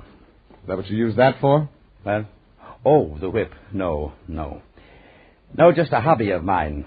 I practice hitting toy ducks floating in the swimming pool. Oh, nice way to get use out of your pool during the winter season. Well, yes.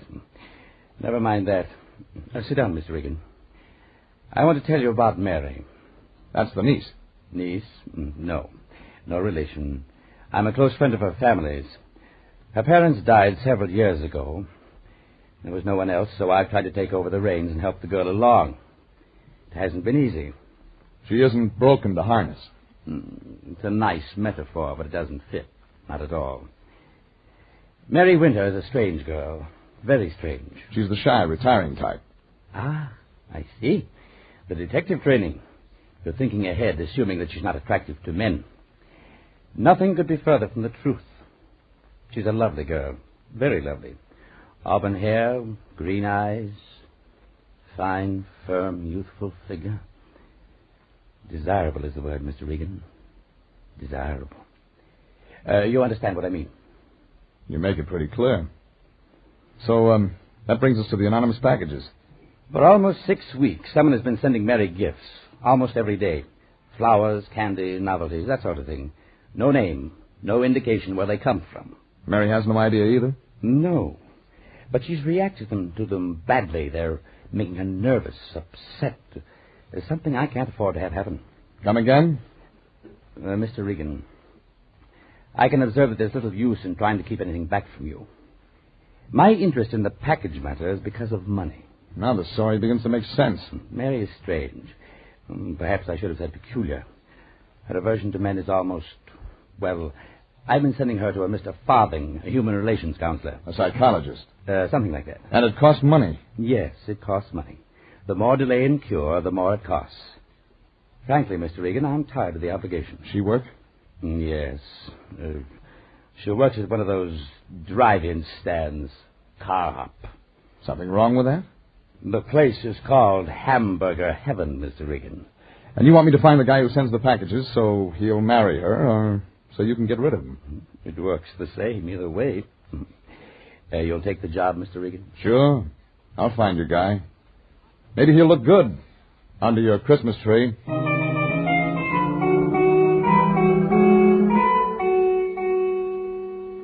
Ward Hamilton gave me the girl's address in Hollywood. It was a tired stucco 4-flat just off Kingsley, the home of Mary Winter, the girl who hated men. And then it was too easy.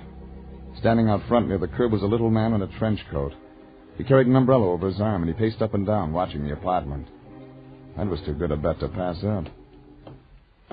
You going somewhere? I beg your pardon? Someone you know lives in there? Why, that's none of your business, sir. The name of the friend wouldn't be Mary Winter. Get out of my way. That's what I thought. Hold it. Let go of my arm. Let go, I say. Why are you watching Mary Winter's apartment? I warned you. Let go. Let Answer go. me. Very well. I'll answer you. The umbrella in his hand came down on my wrist, and he broke for the corner. By the time I turned, he was out of sight. On the ground, broken, was the little man's umbrella. I picked it up. Real break.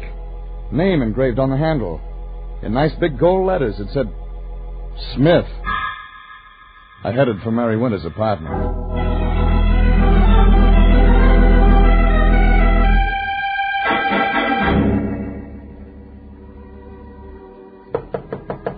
I knocked, and nothing happened. Knocked again. The radio in the room told me somebody was in and liked their music loud. I tried the door, and it worked. I stuck my head in to look around. A redhead came in from another room, in slacks and halter. She saw me. She dived for the closet and came out wearing a coat. Then she snapped off the radio. Get out of here! Look, I tried knocking, but... Get out before I call the police! The name's Regan. Ward Hamilton sent me.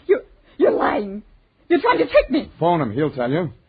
What do you want? About the presents you've been getting. Tell me. I'm not sure. I can't trust you. Well, look, for the last time, I'm supposed to find out who's sending them. Either you help or you don't. Now, take your choice. All right. I'll listen. But don't you come a step closer.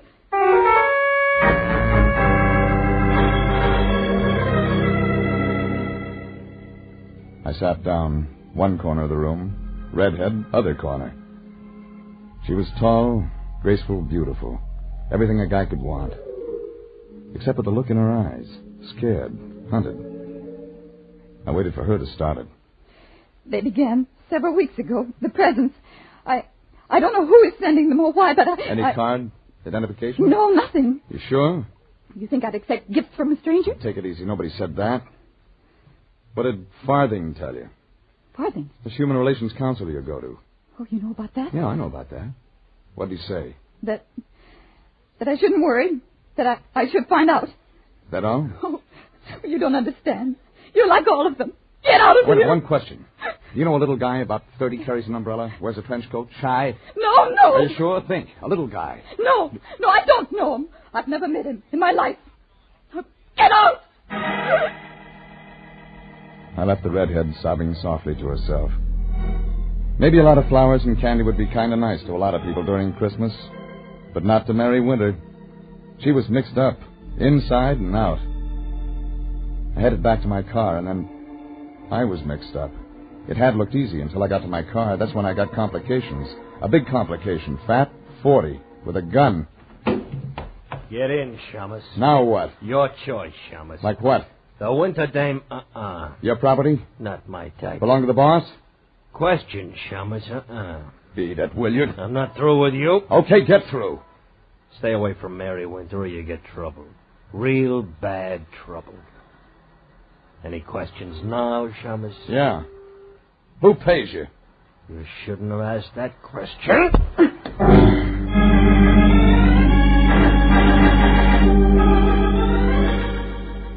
It looked like it was going to be a real holiday season. Brotherly love all over the place. The next stop was a man named Mr. Farthing. Only the sign on the door said John J. Farthing, Human Relations Counselor. It was a plush layout. Waiting room the size of a box top. Rich, solid, lined with deep green leather chairs, brass studs. On the wall, Van Gogh, Gauguin, that kind of stuff. The receptionist was out, and I took a crack at the thick mahogany door. Yes, come in, please. What may I do for you, sir? The name's Regan, international detective. Oh, sit down, Mr. Regan. Now, is something troubling you? Girl named Winter, Mary Winter. Go on, Mr. Regan. She's a patient of yours? Why do you ask? A couple of questions about her. I see.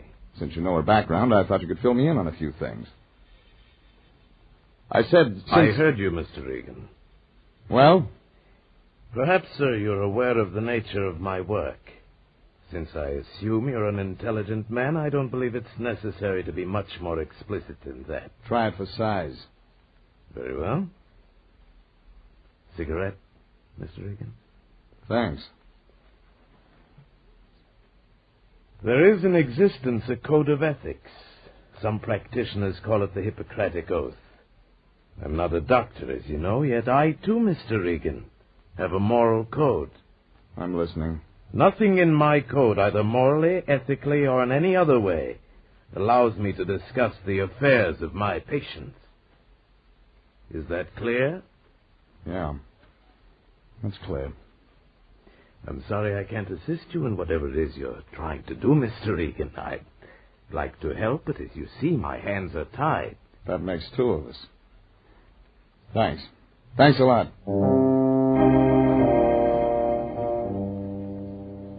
Mr. Farthing, gray suit, ivory cigarette holder, and gold cufflinks, stood up and shook hands solemnly. I left. He'd given me nothing. And there was only one thing wrong with that.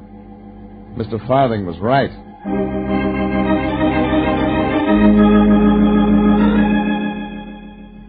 I decided to check in with my boss, Anthony J. Lyon. The International Detective Agency, Anthony. Save it for the customers, Fatso. Jeffrey, where have you been? Look, I just started this business 2 hours ago. What's eating you? Just this. I have here in my office with me a young man. He has an interesting story, Jeffrey. It seems he's been sending gifts to one Mary Winter. What? That's correct, Regan, the man you're supposed to be looking for. Well, don't just stand there. Get over here at once. This young man can't wait all day for lazy detectives. And besides, he needs help. He needs help. And that's right, Jeffrey. The man you were supposed to find. His life's in danger.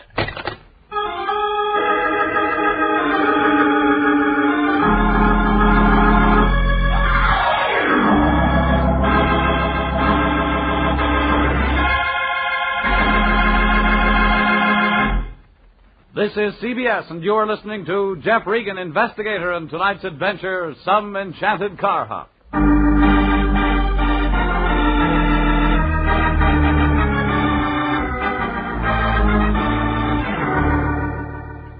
It started when a guy named Ward Hamilton hired the Lion and me to find out who was sending packages to a Carhop named Mary Winter. I met a little guy with an umbrella and a big guy with a gun, and a human relations counselor who called himself Mr. Farthing. Then I phoned my boss, Anthony J. Lyon, and found the mysterious Santa Claus who'd been sending the girl gifts had walked right into our office. When I got there, I found the Lion sitting with his fingertips touching as he talked to the man across the desk from him. Like I guessed, it was the same guy I'd seen outside Mary Winter's apartment.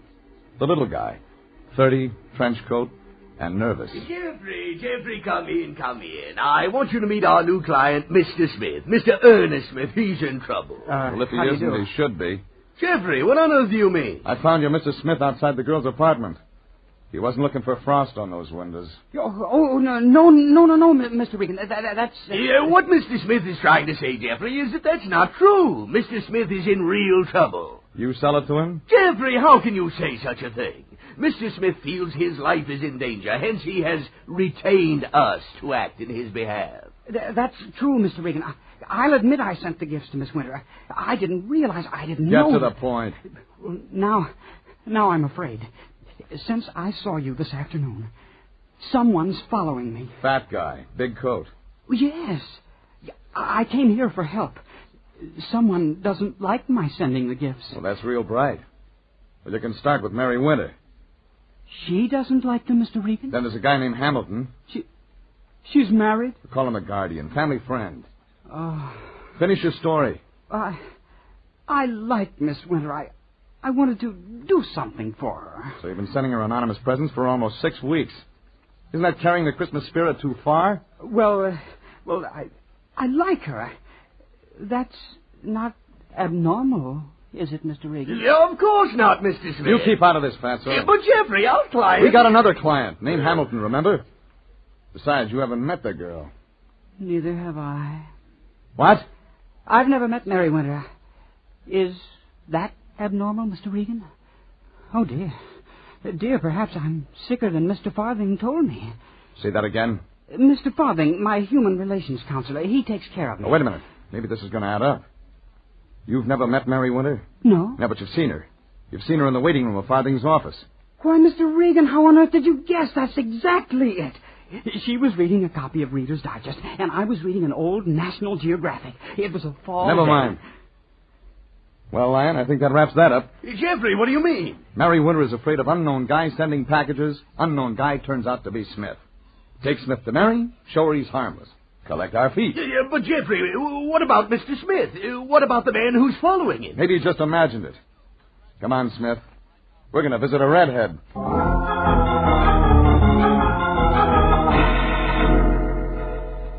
The Lion didn't believe Smith imagined it any more than I did. But he only sputtered, and I loaded Smith into the car and headed out to Mary Winter's apartment.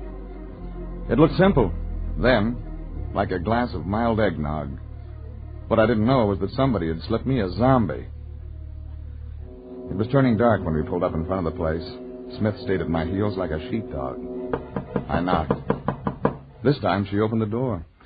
Oh, Mr. Regan, what are you doing here? Brought your Christmas present. Only this one's harmless. Oh, no. Take No. it easy, sweetheart. Just a guy named Smith. You might even like him. No, please go away. Please go away. Smith and I walked on in, and Mary backed into a chair in the far corner of the room.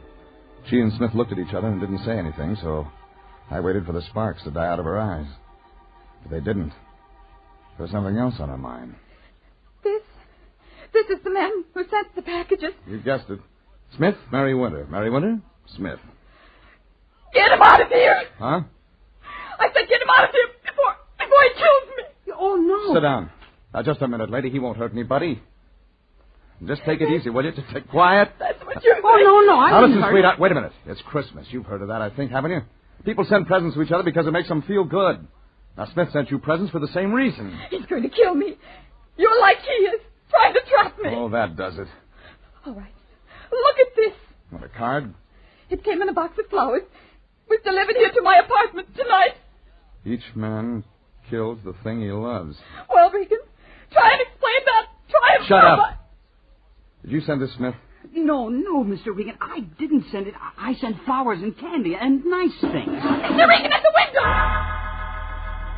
I left them with their mouths open and ran for the hall, and then outside. The girl may have had an overworked imagination, but her mind didn't knock over that garbage can. It was dark and peaceful and still outside. Me and a half moon, and nobody else.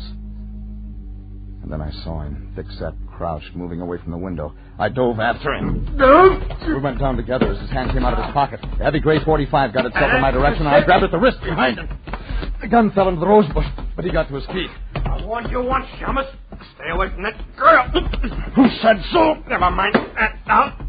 Get off the case now, before it's too late. It'll only mean go. Were you going to say trouble?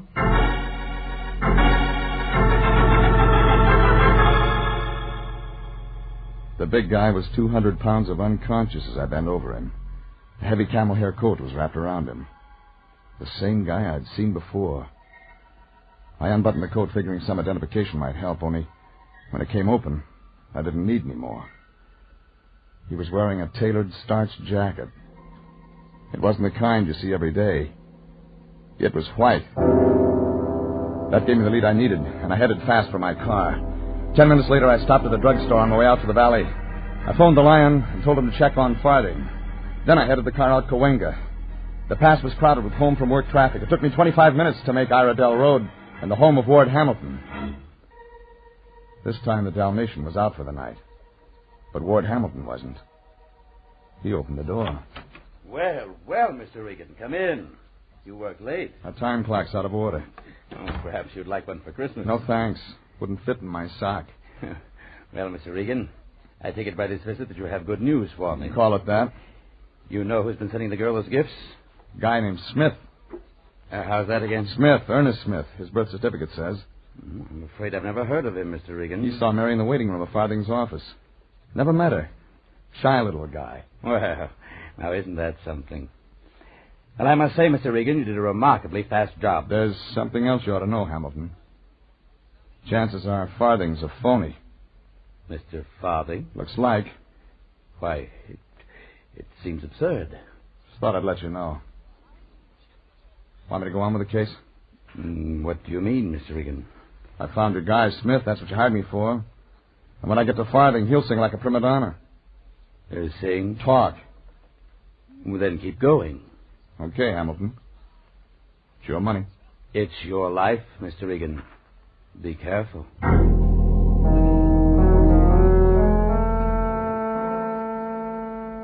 I made a fast phone call to the Lion on my way back into town, and that tied it up. Farthing was working late when I got there, only when he looked up and saw me, he wasn't happy. What do you want? Conversation, a lot of it. Mr. Regan, I must ask why you've come to my office at this hour. I told you, for conversation. Then I may regard this whole thing as a sort of joke? Maybe. Only the laughs you'll get wouldn't get by even on television. I demand an explanation of your attitude. Fair enough. Start with your name. Not Farthing, it's Farnham, Howard Farnham. You want more? Where did you get that? I had a phone conversation with my boss. He's got ways of getting things. Like your record. 5 arrest bunco, 1 arrest forgery, 1 arrest fraud. No conviction. You were lucky. Maybe you won't be this time. You haven't got anything on me, Regan? How about blackmail? Not a chance. Maybe not yet. Only you were getting set for a job. I believe the guy's name was Hamilton. You can't prove it. Well, it was your mug, the big guy in the white jacket. He meant business. Does he do your legwork?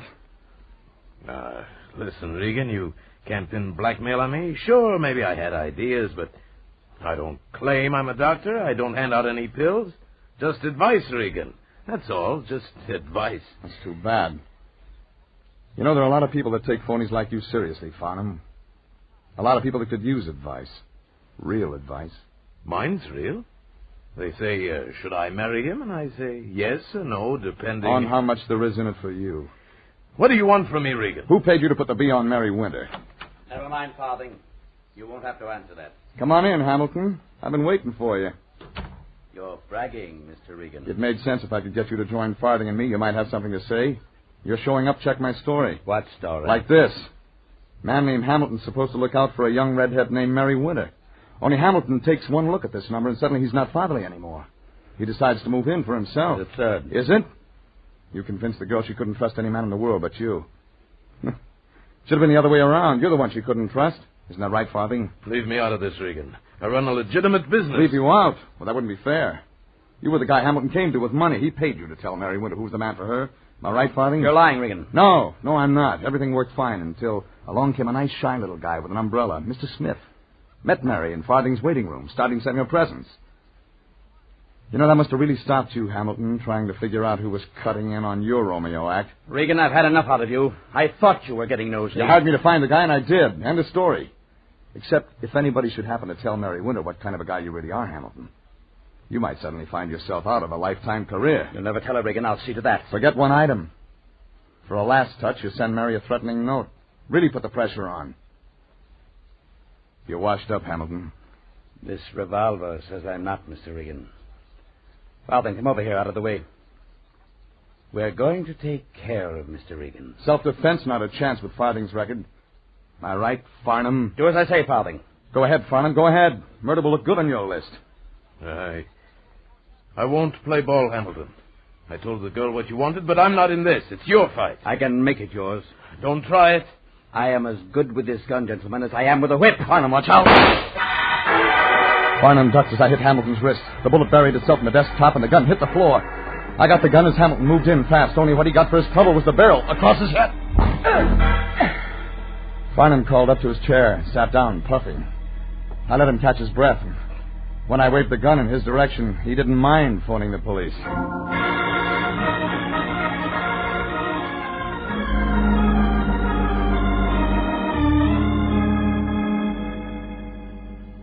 The heavy guy in the white jacket showed up bright and early for work the next morning, and the cop greeted him with a pair of handcuffs. He got off with assault and battery, and Farnham, alias Farthing, made the blotter for a light charge. Hamilton wasn't that lucky. His read assault with intent to kill. It was noon when I got to the Lion's office. He was admiring the Christmas tree stuck in the corner. And from the sounds that came out of his mouth, it looked like his holiday fever was becoming serious. Nowhere.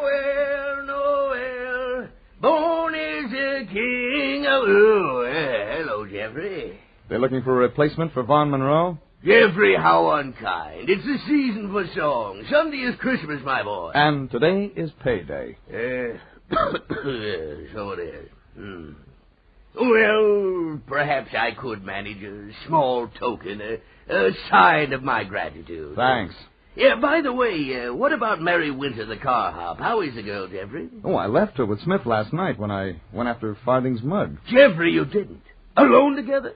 And that girl hating all men, and that boy shy, backwards? Jeffrey, how could you? How cruel. It's too late now, Lion. Maybe we'll read about it in the afternoon paper. Double murder. Double hamburger. What did you say? I drove by Mary's drive-in this morning.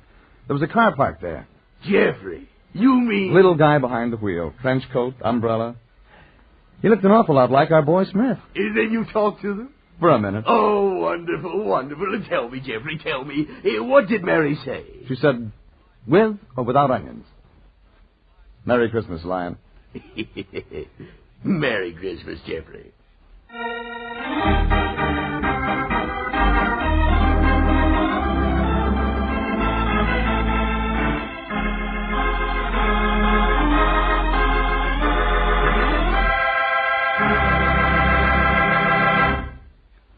Jeff Regan, Investigator, is written by William Frug and William Fifield, produced by Sterling Tracy, directed by Gordon T. Hughes, and stars Frank Graham as Regan with Frank Nelson as Anthony J. Lyon. Original music is by Dick Arant.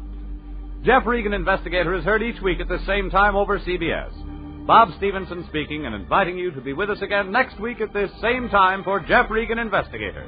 This is CBS, the Columbia Broadcasting System.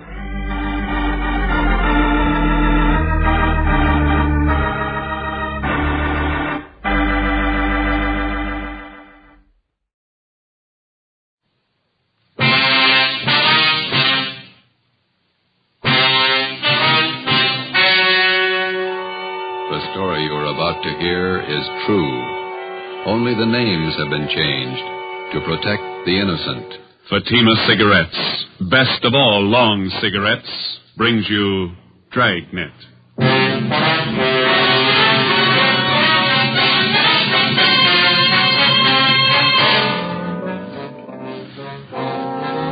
You're a detective sergeant. You're assigned to homicide detail. Attempts have been made on the life of a notorious hoodlum in your city. His death could mean an open gang war. Your job, stop it. If you want a long cigarette, smoke the best of all long cigarettes. Smoke king-size Fatima. Fatima is the long cigarette, which contains the finest Turkish and domestic tobaccos, superbly blended to make Fatima extra mild. And that's why Fatima has a much different, much better flavor and aroma than any other long cigarette. That's why Fatima has more than doubled its smokers coast to coast. So, enjoy Fatima, the best of all long cigarettes. It's wise to smoke extra mild Fatima. It's wise to smoke extra mild Fatima.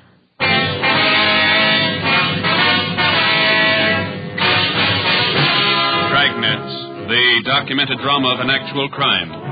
For the next 30 minutes, in cooperation with the Los Angeles Police Department, you will travel step by step on the side of the law through an actual case from official police files. From beginning to end, from crime to punishment, Dragnet is the story of your police force in action. It was Tuesday, July 18th. It was hot in Los Angeles. We were working a night watch out of homicide detail. My partner's Ben Romero. The boss is Thad Brown, chief of detectives. My name's Friday. It was 5:35 p.m. when we got out of the car at Sunset Boulevard and Paris Avenue and walked down the street to the scene of the machine gunning, Lupo's Cafe.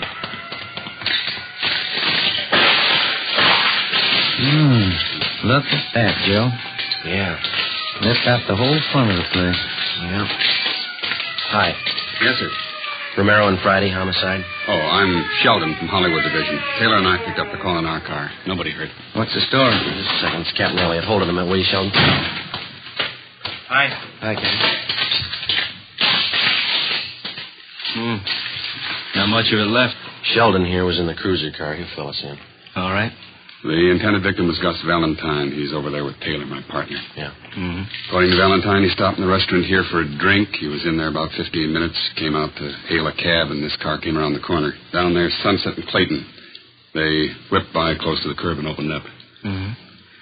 I've got the laundry there on one side of the place and a dry cleaning joint on the other side. Yes, sir, miracle, but nobody was hit. You get anything on the car? Nothing so far. Happened so fast, nobody got a good look at it. How about Valentine? Does he have any ideas? I don't know. Taylor's getting the information. Nobody saw anything?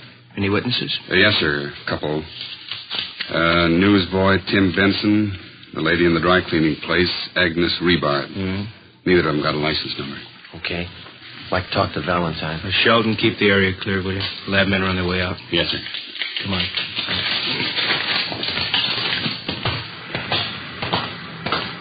Oh, I told you I have many ideas. Green-Fort sedan, that it? Yeah. Elliott, Central Homicide. Yes, sir. This is Mr. Valentine, the intended victim. Yeah. This is Sergeant Friday, Sergeant Romero. Sergeant Friday, how are you? Fine. It's been a long time. Finally got out of the uniform, huh? 7 years ago. Who was it, Gus? If I knew, I'd tell you. I don't like being shot at. Let's go sit in the car. This way, Valentine. You want to get him back? All right. All right. What's the story, Valentine? How do you mean? Let's not play it cozy. Who's after you? You suppose this would have happened if I knew? Who's carrying the beef? Somebody's unhappy with you. You must know who. I don't. You know what kind of a car it was? I told the other cop over there. Sedan, green Ford. We're not going to press you, Valentine. You might as well know how we peg this kind of thing. Yeah? We got your number. Had it for a long time. You're all up and down the blotter from Lincoln Heights to the county jail. You got a record everybody in this town knows about. Aren't you a little mixed up? I'm the guy that got shot at. We know that. I pay my taxes for protection, not a lecture on my past. Let me give you the word, Valentine. I've known you for a long time, and I've read about you in the newspapers. I've watched your so-called climb from two-bit penny ante rackets all the way up. Now, you've been told more than once about keeping your nose clean. This is a switch, isn't it? Man gets shot at, cops read riot act, innocent victim. Look, we know you and we know that crowd you run with. If you want to start a war, run a battlefield. Don't pick the streets of Los Angeles to fight it out. I think I asked for it the way you men talk. You did somewhere up and down the line. We know your operation. You walk the sideline marker all the way. Always got 1 foot inside the law. When you make yourself a target for some punk's machine gun, that's where you step outside. Oh, what are you going to do, eat me out and let the men with the machine gun get away? We'll get him, whether you want to help us or not. We just don't have the time to run around jamming a cork in the barrel of every gun in town. Before you get out of this car, let this sink in. There's not going to be any innocent people cut down by bullets that were meant for you. Oh, I get it. My tax money's no good, huh? I pay a bigger chunk than most of the clouds in this town. You haven't got a clear title to the city yet, and until you do, don't set up a shooting gallery. Oh, what do I do, dig a foxhole till you get ready to tab whoever's taking pot shots at me? You can tell us who it is. You got all I know. Don't you think I'd want him picked up? I think you're a liar. I think you better square your beef and knock off this gangster stuff. There's not going to be any more of this kind of thing, understand? That's the trouble with civil service. It makes a big man out of you $200 a month. I've never passed an exam, but I keep in step. You missed the first one, from the gutter to the sidewalk. Almost without exception, every city in the United States has its Gus Valentine. These men remain out of custody, not because of any lack of law enforcement, but because of their ability to hide behind the laws which are designed to protect the innocent and use them to their own advantage. They operate allowing only the thinnest margin possible between themselves and the state penitentiary. We drove back to Central Division. At 6:18 p.m., we were called to the chief of detective's office. He wouldn't give you anything, huh? Not a thing. Usual line of smart talk. Who's ever after him meant business. Our storefronts were a mess. Yeah, they won't quit now. Just a minute. What's that intelligence number? 2821. Oh, yeah.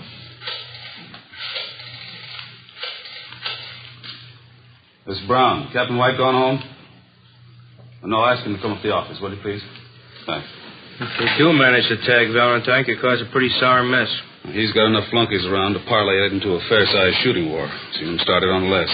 Was there any chance of pulling Valentine in until things simmer down? No chance. We got nothing on him. Nothing we can prove. He's got a few boys close to him. Maybe one of them could tell us. Same two lawyers work for all of them. We'd pull them in, they'd be out in an hour on a writ. You want to see me? Yeah, White. Sit down. That Valentine shooting this afternoon. Yeah. What's your guess? There's been some talk. We heard he was hot. You knew that. Yeah.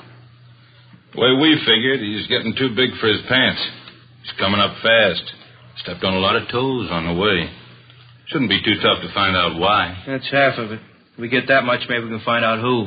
You got a big field to pick from. I can find you a dozen possibles. Well, we don't need a dozen. All we want are the ones from that car this afternoon.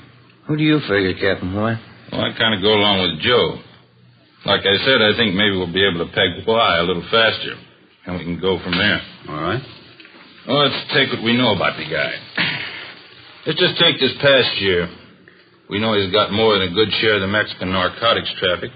That means he's taking business from the Eastern Syndicate. That makes one of those boys a candidate. That's right. And there's the pinball machines. He's given Big Ernie Jacobs and Monk Watson a big push on those. That puts them in the running. That's a long list. The horses, fancy poker games, prostitution, the works. He's squeezing them all. A lot of guys could be shooting at him with a machine gun. Where do we start? Legwork. Lots of it. Fast. We'll start nosing around, see what we can pick up. Friday, you and Romero can give us a hand there. Yes, sir. All right with you, Elliot? Fine. I don't have to tell you. We've got to move as quick as we can. We've got a lot of places to hit, and we haven't got too much time. We'll keep Valentine under surveillance to make sure he doesn't try to square things with a gun. Yeah. This is one the taxpayers wouldn't understand. Yeah. Trying to keep a guy alive that'd be more dangerous dead. Wednesday, July 19th. Ben and I started making the rounds to find out why someone was out to get Gus Valentine. Captain was right. The list of his enemies was long. For 2 days, we talked to gamblers and bartenders at the usual hangouts. The few slim leads we picked up led nowhere. Saturday, July 22nd, we met with one of Ben's informants, a bar boy at a cafe out on Santa Monica Boulevard. That's him over there at that table. Oh, yeah. Jerry? How are you? Hiya, Ben. Grab a chair. You know my partner, don't you? Sure. Sit down, Joe. Hi. Want a beer? No, thanks. We're working. Coke? Okay. Well, one's enough. We'll Here you split go. it. It's good and cold.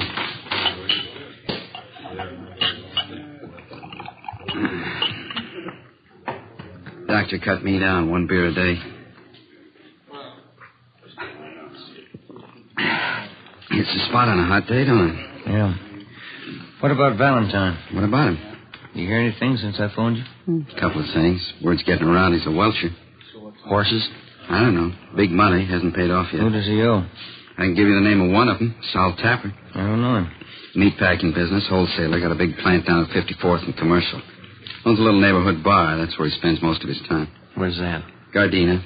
Calls it the Mile High. And what about this Sal Tapper? What do you mean? How close is he to Valentine? You mean one of his boys? Yeah. No. Valentine's his book, that's all. Supposing Valentine owed him a wad of dough, would he push his point? How do you mean? Would he use pressure to collect? Maybe a meat cleaver, not a machine gun. I don't figure him in on that Tuesday caper. Sure you don't want this other Coke? No, thank you. What time you go to work? Plenty of time. 1 bottle of beer ain't hardly enough. Any rumbles about the shooting? How do you mean? Anything worth repeating? Oh, everybody says the same thing. He's got it coming. Who is everybody? The homeowners, neighborhood Joes. They got it all pegged. What's the popular guess? The dame. Well, that's about it, huh, Jerry? That's about it. What's your guess? Fresh out? I don't know. How come you guys are so worried about Gus Valentine? I didn't think you cared whether he lived or died. Either way, we're in trouble. We left the cafe on Santa Monica Boulevard and drove out to Gardena to the Mile High Bar. It was a typical neighborhood tavern with the windows painted in black except for two small ovals in the center of each window. They were filled with beer signs in red neon. A cloth sign advertised shuffleboard and life-size television. Inside, the walls were covered with alpine mountain climbers trying to fight their way up a mountain that looked twice as steep as the Matterhorn. Give me 10 nickels, will you, Lou? Can you tell us where we can find Sal Tapper? Yeah, I'm him. Thanks, Lynn. What do you want? Police officers. I'd like to talk to you. Sure, what about? Gus Valentine. Yeah? He owes me money. Is that all you've got against him? As much as he owes me, that's enough. It's a real tough machine to beat. How much money does he owe you? Enough. How long has he been booking for you? I didn't say he was booking for me. No, we did. About 2 years.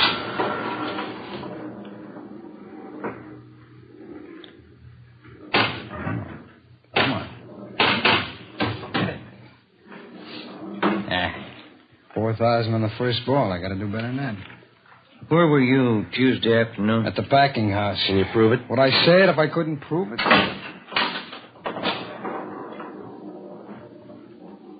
When that little gate up there turns green and you go through it, you get an extra ball. If it's red, it doubles your score, but it's real tough to get in there. How long has Valentine owed you money? Oh, a little over a week. When did he say he'd pay you? He didn't say. Said he was trying to raise the dog. You're the only one he owes?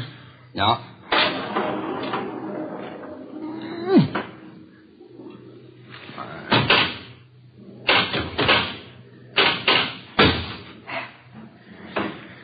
There's a couple of more guys in town. You know who they are? No.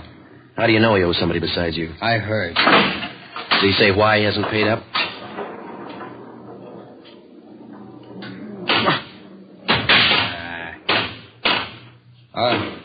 What'd you say? Did he say why he hasn't paid up? I told you. He said he was trying to raise the money. You sure you haven't tried to put the bite on him? Sure I have. I want the dog. But I didn't gun him. Somebody did. Yeah, I know. It wasn't me. You had a reason. It's a lot of people. Yeah. We're looking for the one with the machine gun. Well, I can't help you there. Oh, come on. Oh. Get in there. Hey, look at that. Free ball. 26,000. Now, that's a real tough machine to beat. Where did you say you worked Tuesday? At my packing plant, 54th and Commercial. Okay. How long have you known Gus Valentine? About 4 years. I met him at a party out in Hollywood. It's the first time I've ever known him to welch. Mm-hmm.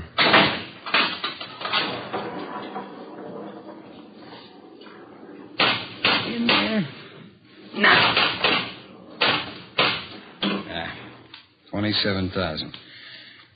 I'm not doing so good, am I? I don't know. It depends on where you were Tuesday. 12:30 p.m. We talked with the superintendent of Tapper's meatpacking house. He told us that Sol Tapper had been there all day when Gus Valentine was shot at. We talked to several employees of the plant. They corroborated his story. We checked Tapper out and found him to be a fairly respectable businessman who gambled a great deal on the side, but we felt reasonably sure that he had no part in the shooting. We knew that if we could run down the others to whom Valentine owed money, we'd be closer to finding out why he was being shot at and eventually get to the right man.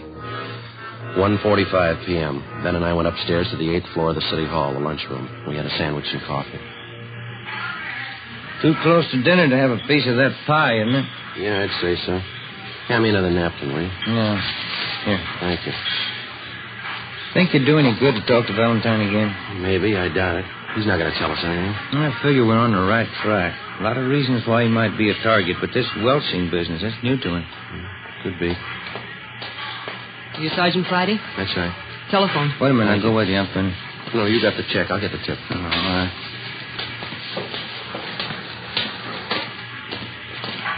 Slide that phone over, will you? Oh, yeah. Thank you. Friday.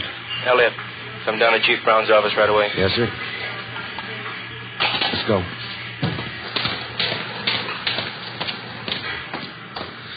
pie sure did look good. Come on, let's get that elevator. Yeah.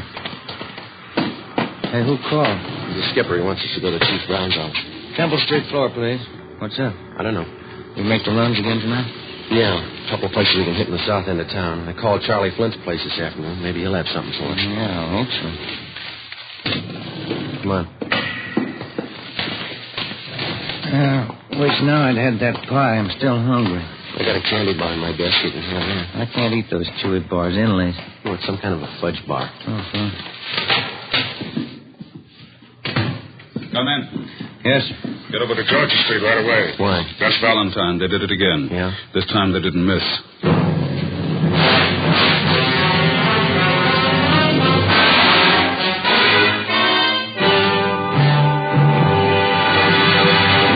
Here, step by step, are the reasons why Fatima has more than doubled its smokers from coast to coast. Step 1. The name Fatima has always stood for the best in cigarette quality. Step 2. Long cigarette smokers discover Fatima has a much different, much better flavor and aroma. Step 3. Long cigarette smokers find Fatima extra mild.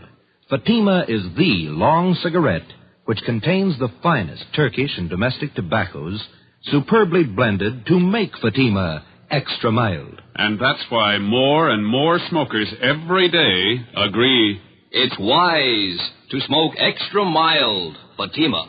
It's wise to smoke extra mild Fatima. Yes, the name Fatima on that golden yellow package is your insurance of an extra mild smoke. So enjoy king-size Fatima, the best of all long cigarettes.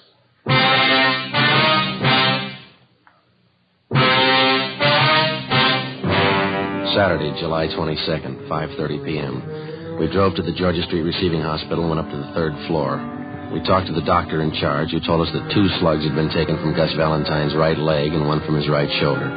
They had been marked for identification. He was in fair condition. We talked with the patrolman who made the ambulance follow-up. They told us Valentine had been shot as he entered his apartment house garage. There were no eyewitnesses. We went in and talked to Valentine. You told the officers that the guy who shot you was on foot. Yeah. Who was it? Couldn't tell. You haven't any idea who it could have been? No. You don't expect us to swallow that again, do you? I don't care either way. Why don't you pay up what you owe? What do you mean? You owe some big money you haven't paid off. Where'd you get that? That's the word going around. Looks to us like you either pay up or get shot. Did I ask for advice? No, and here's something else you didn't ask for. Twice in 1 week you've been mixed up in shooting scrapes. We told you the city doesn't belong to you. I don't claim ownership. Now listen, we've been over this before, and this is the last time. Don't push us any courage. We know you talk big and you haven't got the guts to go along with it. Yeah, sure. Now come on, who's shooting at you? I know your phone number. I'll call you if I need help. I'll take care of this myself. Valentine, the first time you pull a cap gun, we're going to sit on you.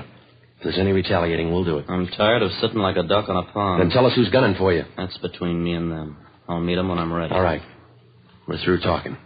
When we get to the bottom of this and find out who's been doing all the shooting, we'll have an answer. And if we find out you've been withholding evidence, it's going to go hard for you, understand? Yeah, sure. Now leave me alone. Come on, Jim. Yeah. I better call the office.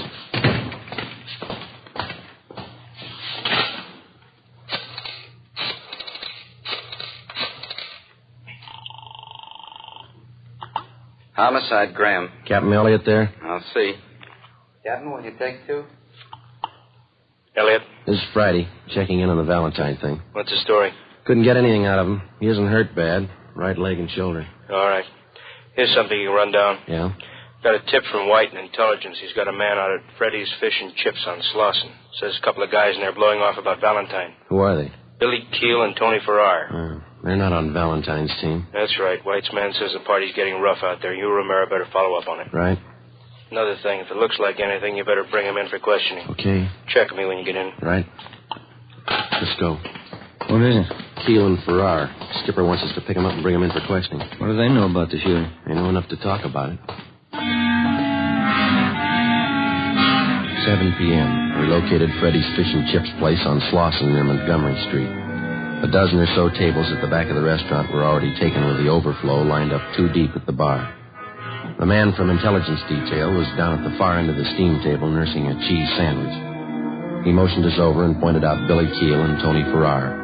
They were sitting at one of the tables along with 4 other men drinking Boilermakers and eating French fried potatoes. Ben and I made our way through the crowd toward the back tables. Sorry.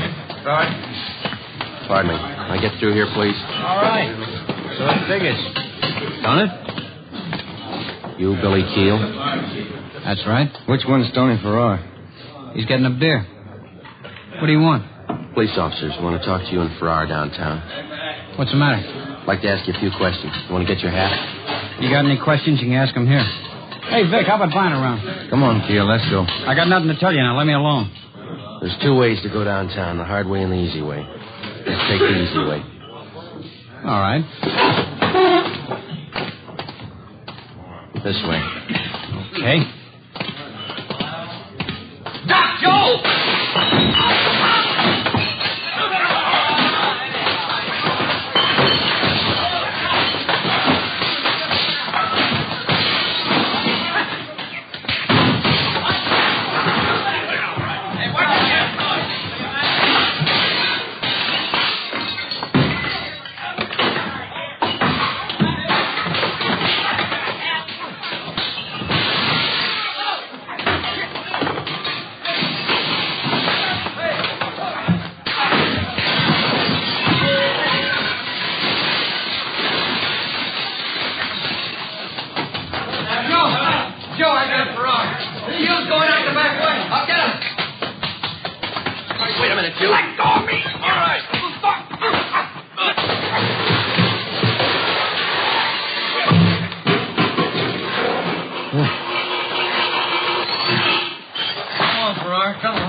Joe? Yeah. You're bleeding pretty bad. Yeah, I know. Let's get him to the car. Look at your suit. It's ripped to pieces. My wife's going to kill me.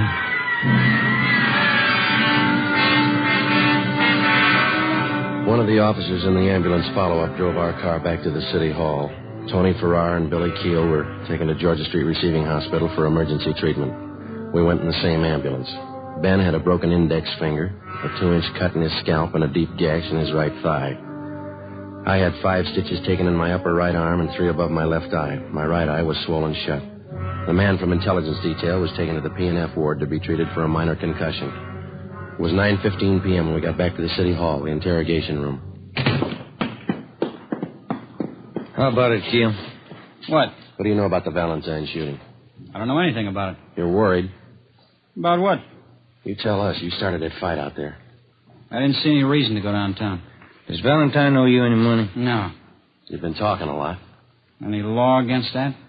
Why'd you shoot Gus Valentine? I didn't shoot him. Can you account for your time Tuesday afternoon? I don't have to answer that. Where were you this afternoon? My lawyer's coming in. Ask him. How much money does Valentine owe you? Keel, ever see this before? I don't even know what it is. We found that machine gun in your apartment. Doesn't belong to me. We got your car downstairs. Green Ford sedan. Doesn't belong to me. White slip's got your name on it. Here's something else with your name on it. 2 chits for $750 signed by Gus Valentine. Money he owes you on the horses. You shot him, didn't you? I don't see how you can prove it. I'll tell you how. We ran this Tommy gun through the crime lab. We dug the same slugs out of the front of those stores where you tried to kill Valentine. Your prints are all over the gun. How much more do you want? It's not my gun. All we got to do is find the .45 you used this afternoon and match it up with the slugs we dug out of Valentine's leg, and, mister, you'll be away for a long time. All right. We used the Tommy gun. We didn't hit him. Didn't try. Only wanted to scare him. I got tired of waiting for my dough. I got no use for a welcher. What about this afternoon? No, sir. Me and Farrar didn't have nothing to do with that. I'll take the machine gun rap, but it wasn't us this afternoon. Elliot, Friday, step outside a minute. Yeah. Valentine. Yeah? Somebody just blew his hospital room full of holes. It took us 17 minutes with red light and siren to get to the Ferndale Sanitarium where Gus Valentine was recovering from his gunshot wounds. 3 cruiser cars were out front when we pulled up. We went to room 12 in the West Wing. There's the doctor, Joe. Yeah. How is he, Doctor? He was dead when we got in here. He had a private nurse. Shot her, too. Dead. Anyone else hurt? It was visiting hours. Some woman was in there talking to him. She got hit. We're treating her down in the emergency room.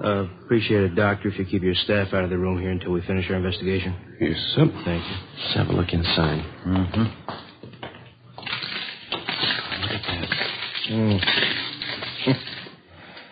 He didn't fool this time. Too bad he wouldn't give us more help. Yeah. We're no worse off than we were. We still have to find out who it was without him. I hope we can get to him before Valentine's crowd starts shooting back. We got to. Anyway, this cancels out his debts. You know his record. Yeah. He owed a lot more than he could ever pay.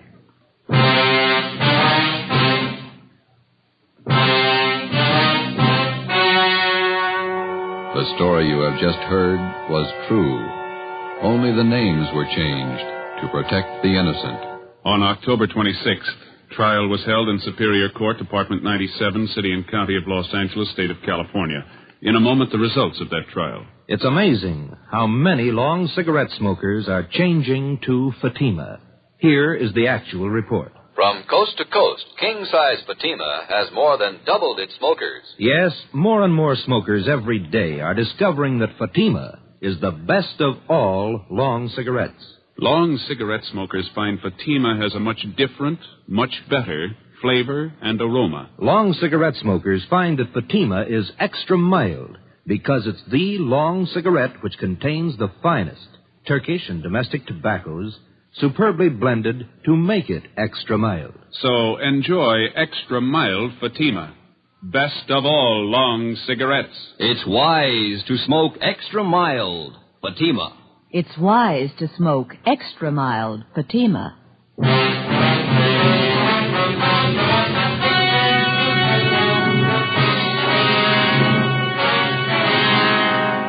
Billy Keel and Tony Farrar were tried and convicted of assault with intent to commit murder. They were filed on by the federal authorities, Bureau of Alcohol and Tax Unit, for the illegal possession of a machine gun and were found guilty in federal court. Because they were both in custody at the time of Gus Valentine's murder, they were cleared of any complicity of the crime. Valentine's killer was still at large. Next week, The Big Gangster, Part 2.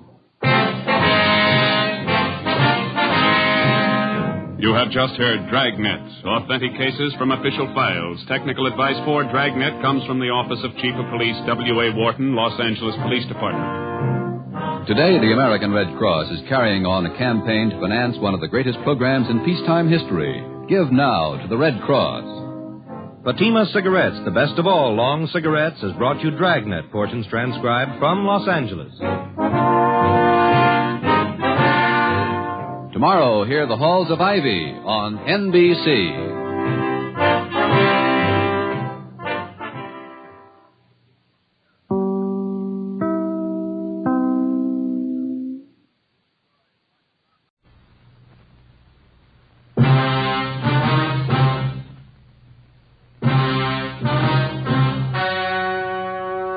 The story you're about to hear is true. Only the names have been changed to protect the innocent. Fatima Cigarettes, best of all long cigarettes, brings you Dragnet.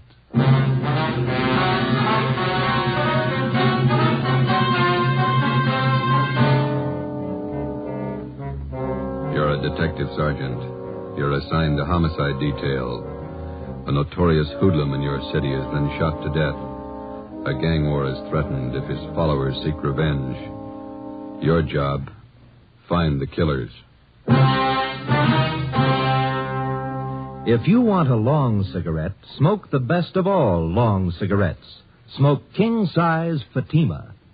Fatima is the long cigarette which contains the finest Turkish and domestic tobaccos superbly blended to make Fatima extra mild. And that's why Fatima has a much different, much better flavor and aroma than any other long cigarette. That's why Fatima has more than doubled its smokers coast to coast.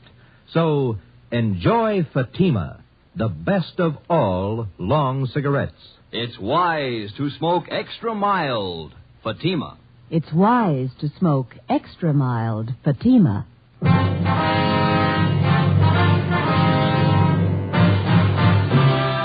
Dragnet, the documented drama of an actual crime. For the next 30 minutes, in cooperation with the Los Angeles Police Department, You will travel step by step on the side of the law through an actual case from official police files. From beginning to end, from crime to punishment, Dragnet is the story of your police force in action. It was Saturday, July 22nd. It was hot in Los Angeles. We were working the night watch out of homicide detail. My partner's Ben Romero. The boss is Thad Brown, chief of detectives. My name's Friday. It was 10 p.m. when we walked out of the murder room at the Ferndale Sanitarium and went down to the end of the hall, the emergency room. I'm sorry. I know this hurts. We have to irrigate the wound. Where are the bullets that were removed from Miss Stalling? Right on the table, Doctor. There they are, Captain Elliott. Thank you. Romero, you want to mark her for evidence? All right. Doctor? Yes, son. Wonder if it'd be all right if we asked Miss Stallings a few questions. I think so. She's still in the bad state of shock. If you'll be as brief as possible. Yes, sir. Miss Stallings, these men are police officers. This is Captain Elliott. This is Sergeant Friday, is that right? That's right. It's my partner, Sergeant Romero. Yes. You were in the room when Gus Valentine was shot? Yes. Do you feel up to telling us what happened? No. Excuse me, please. Surely. I have to paint this. Get the compress on it. You were visiting Valentine? You better wait until the nurse finishes up there. All right, sorry. She got hit twice, just flesh wounds, but they're very painful. Yeah. Excuse me. Surely. You're all right. I can reach it.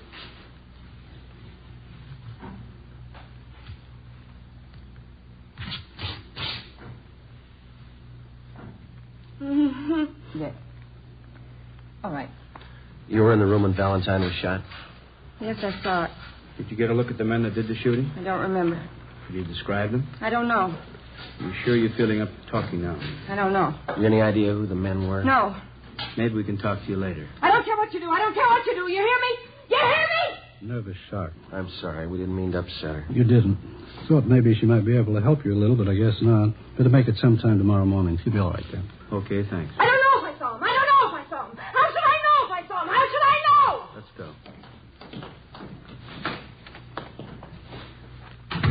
That's too bad. Better have an ambulance move her up to county hospital. I don't think you should try to move her tonight. She needs a rest. All right, we'll have a detail of men stand watch here till she's moved. What time tomorrow could we see her? If you can make it close to noon, it'd be better. Good rest, she'll be all right. Better let me give you a ring. Right. Could you give us her full name and address? Yes, I have it right here.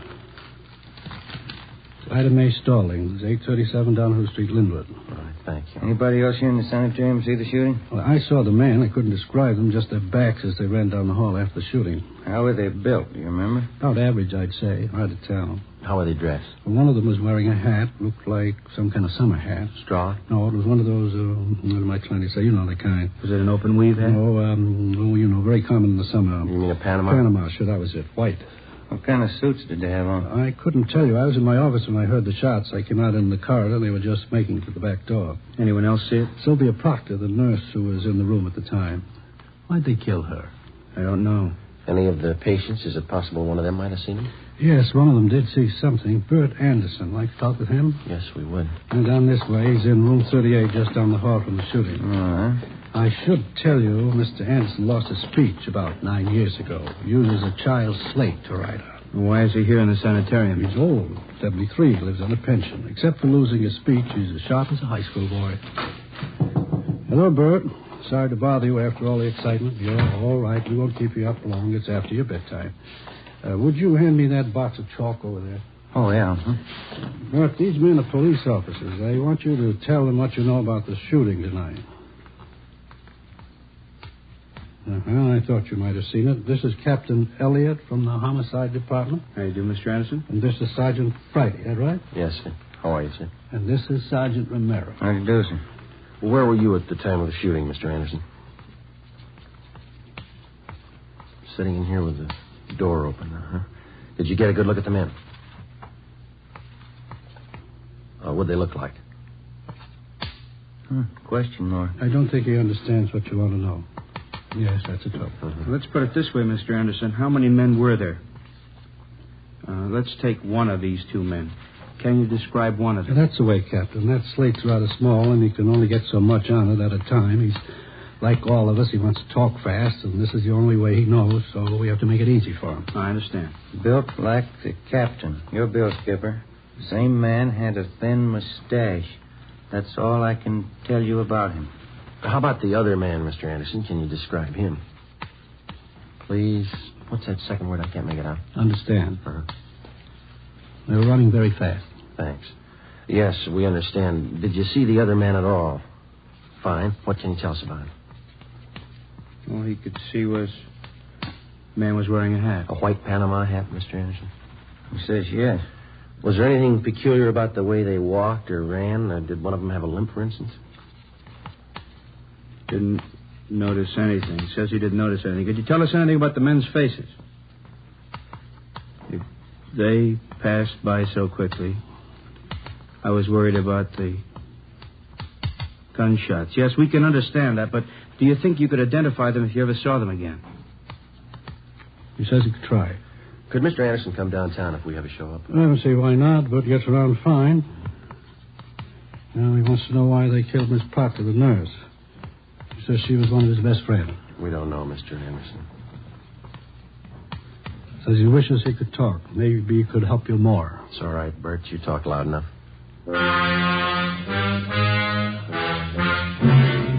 Monday, July 24th, a roundup of all known racketeers and their gang members was ordered by the chief of detectives. 3 show-ups were scheduled, one at 10 a.m., one at 2, and another one at 3 p.m. The witnesses that we had were unable to identify any of the men.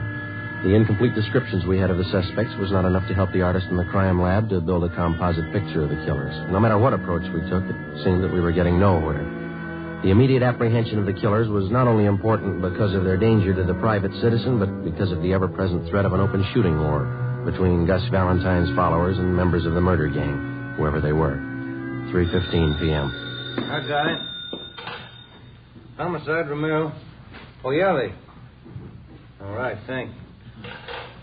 Crime lab. They make a run on those slugs you got at the hospital? Yeah. No match. Oh, that's great. How fouled up can it get? Yeah. Hi. Come on, Slomo. I'm with you. Hi, Rambo. Cromwell's message here to call you why. Well, yeah, I better do it right away. Just so the skipper told Starmy and me to work with you guys on the Valentine thing. We can use all the help we can get. Joe, you slide the phone over? Oh, yeah, here you go.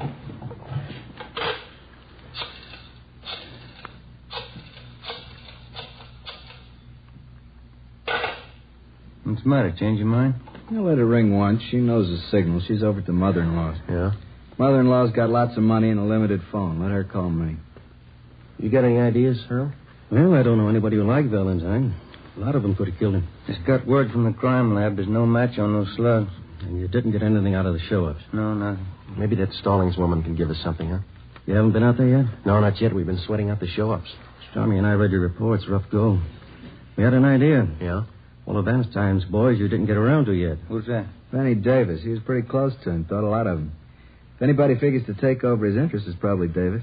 You think advancement could have been the motive for him? No, he wouldn't kill him. Anyway, he couldn't have. Just got in from Florida this morning. That doesn't mean he couldn't have engineered it. Possible, but I doubt it. Stormy and I know his operation pretty well. Pulled him in on that Patterson killing 6 months ago. Checked back through his record.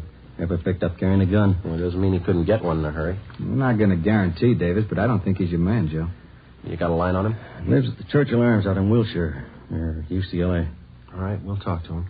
What was the name of that girl who was wounded, the one at the sanitarium? Ida Mae Stallings. We'll go out and talk to her if you like. Fine. Who's going to see the Stallings woman at the sanitarium? We are. The doctor just called in from out there. Oh, yeah? Says she got something important to tell us. What do you think?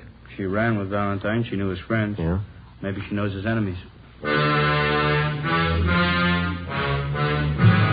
As we planned, Detectives Rombo and Stromwall went out to the Ferndale Sanitarium to talk to Ida Mae Stallings. Ben and I drove out to the Churchill Arms apartments to see Benny Davis, one of Gus Valentine's close friends. He left a message with the desk clerk that he would be at his tailor's most of the day. The clerk gave us the address. It was an exclusive custom shop on Crescent Drive in the heart of Beverly Hills. Franklin Smith Limited. It was one of those places that featured imported Scotch tweeds and fine English woolens.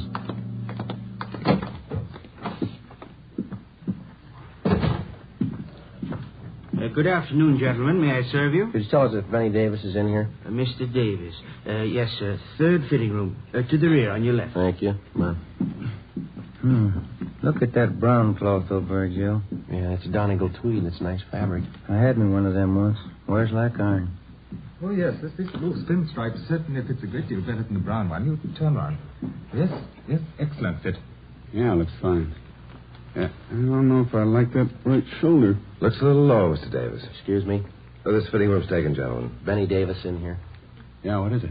Wonder if we could see you alone. What about? Confidential.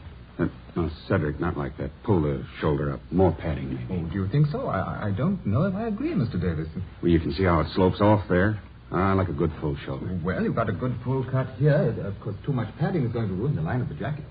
I'd like more padding. Yeah, very well. Number 2 pad on the right shoulder and ease the armholes. Number 2 pad, right shoulder, ease armholes.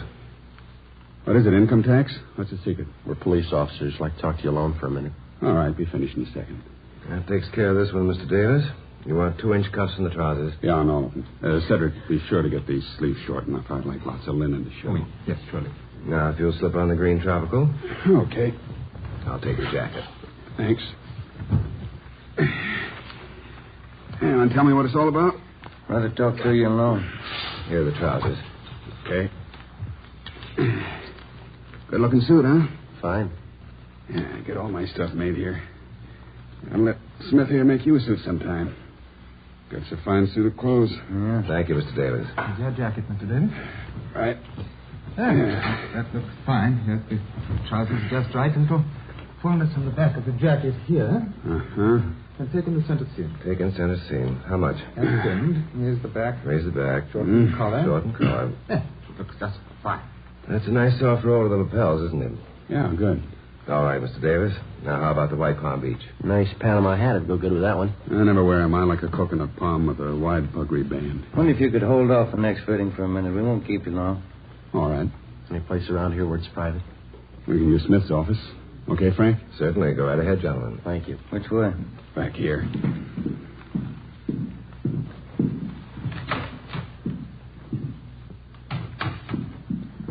Okay, what's on your mind? Gus Valentine. Yeah, that's a tough one to lose. You got any idea who killed him? We're working on it. How do you mean? Just that. Well, that makes us even. There's only one difference. Yeah? We get paid for it. You don't. We thought a lot more of Gus than you did. Any law against striking down the killers? It's a law against shooting him down. Tell that to the boys who cut down Gus. I don't think you can get to him without us. We've done it before. You're a little late with Gus. We tried to keep him alive. We warned him for a month. He knew what was coming. We talked to him. Yeah, he told me. A funny guy. He had a mind of his own. He had a reason for not telling you. What was it? When we get there, we can ask him. You think you know who did it? Won't be too tough to find out. Meantime, you can work it from your end. And if you get to him first? Maybe we'll give you a call. Now, you listen, Davis. I'll tell you the same thing we told Valentine. It's not open season for murder. This town's had all the shooting it's going to have. Valentine's killer's going to go to the gas chamber. That's the only way he's going to go. You understand? Nobody said any different. All right. And you can tell us what you know. Who do you think shot Valentine? I can't be sure. You've got somebody in mind. There's a dame. Who? Audrey Thompson. What about her? She runs around with a couple of guys. Yeah? There's never any love lost between them and Gus. They were always talking big about what they'd do if Gus got out of line. What'd they have against him? Business. Claimed Gus was squeezing them out. Was he? I never knew much about Gus's out-of-town business. That's where these guys are from. They're new in town. Figured Gus was cutting them off out here on the coast. Who are they? Shaker Brothers. Bud and Carl. Where can we find them? I don't know. They're in town somewhere. What about this Audrey Thompson? Nice dame. Hard to figure. Husband died a year ago. Real nice woman. Been doing the town with the Shaker boys. Nobody can figure it. You think she's in on it? No, but she could finger him if anybody could. Lives at 8700 North Serrano. All right, Davis, thanks. What's the new wardrobe for? Going east to catch the new Broadway shows leaving Wednesday. Better hold off for a week, huh? All right. Come on, Ben.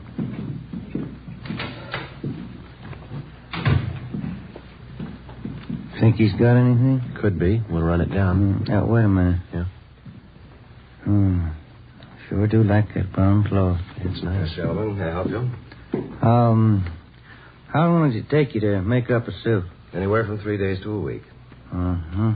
You interested in having us make one up for you? Yeah. Yeah, how do they run? Prices start from $175 and up. This Donegal tweed here makes up for $250.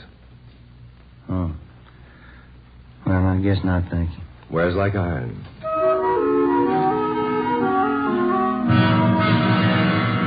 $4:30 p.m. We drove out to 8700 North Serrano to the home of Audrey Thompson. There was nobody home.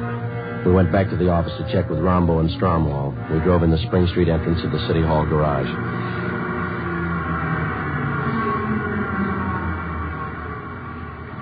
There's Rombo and Stromwall. They must have just got in. Hey, Rombo. Hi. How'd you make out? Stallings woman tell you anything? Well, we talked to her. Think maybe we got a lead. What's that? Girl around town by the name of Thompson. Audrey Thompson? Yeah, that's right. What'd she say about her? Said if anyone could put the finger on Valentine's killer, the Thompson girl could. Benny Davis told us the same thing. What do you think, Earl? 2 and 2 makes 4. Let's find her.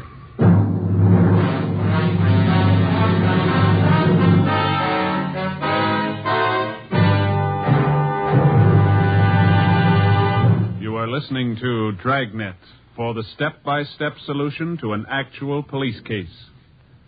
Here, step by step, are the reasons why Fatima has more than doubled its smokers from coast to coast. Step 1. The name Fatima has always stood for the best in cigarette quality. Step 2. Long cigarette smokers discover Fatima has a much different, much better flavor and aroma. Step 3. Long cigarette smokers find Fatima extra mild. Fatima is the long cigarette which contains the finest Turkish and domestic tobaccos superbly blended to make Fatima extra mild. And that's why more and more smokers every day agree it's wise to smoke extra mild Fatima.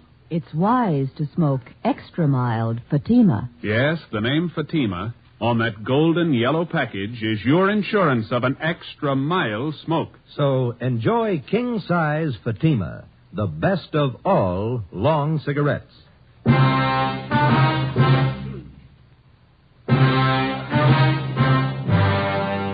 5 o'clock Monday afternoon.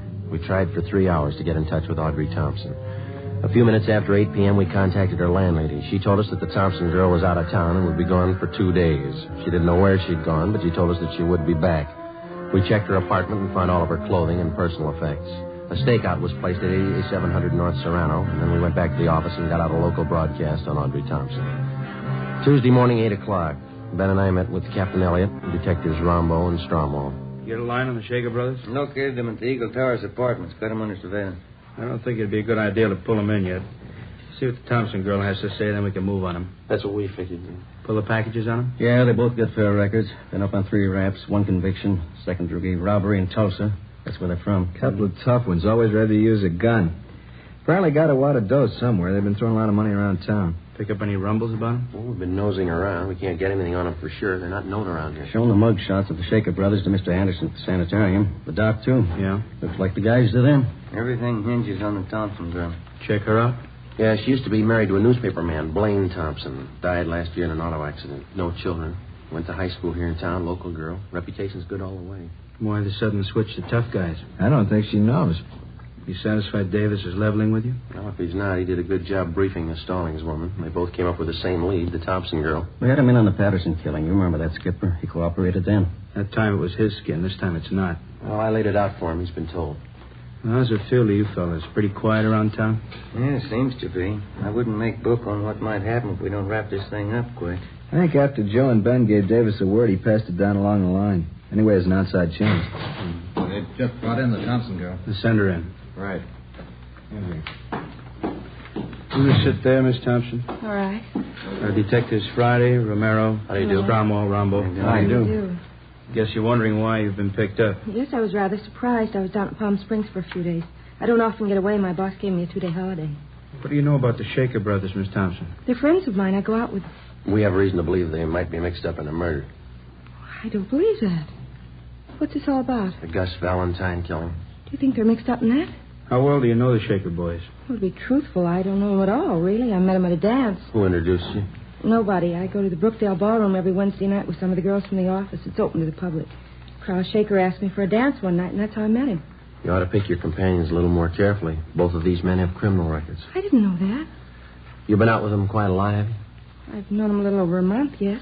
Have they ever said anything that might lead you to believe that they were mixed up in any rackets? No, I never heard anything like that. You're sure you never heard them discuss any business dealings of any kind? Yes, I'm sure. You've been seen in quite a few night spots around Los Angeles with them, is that right? Yes, they always take me to some nice place. You always go alone with them? How do you mean? Which one of them do you go with, Bud or Carl? Well, I never really thought about it. Both of them, I guess. When you go out, they never take another girl along the party? No, just Bud, Carl, and myself. You go to most of the expensive clubs around town, is that right? Yes, like I said, we always go to some nice place. Do you ever wonder where they got the money? Well, they told me they worked for one of the aircraft plants. I thought you told us they didn't discuss their business with you.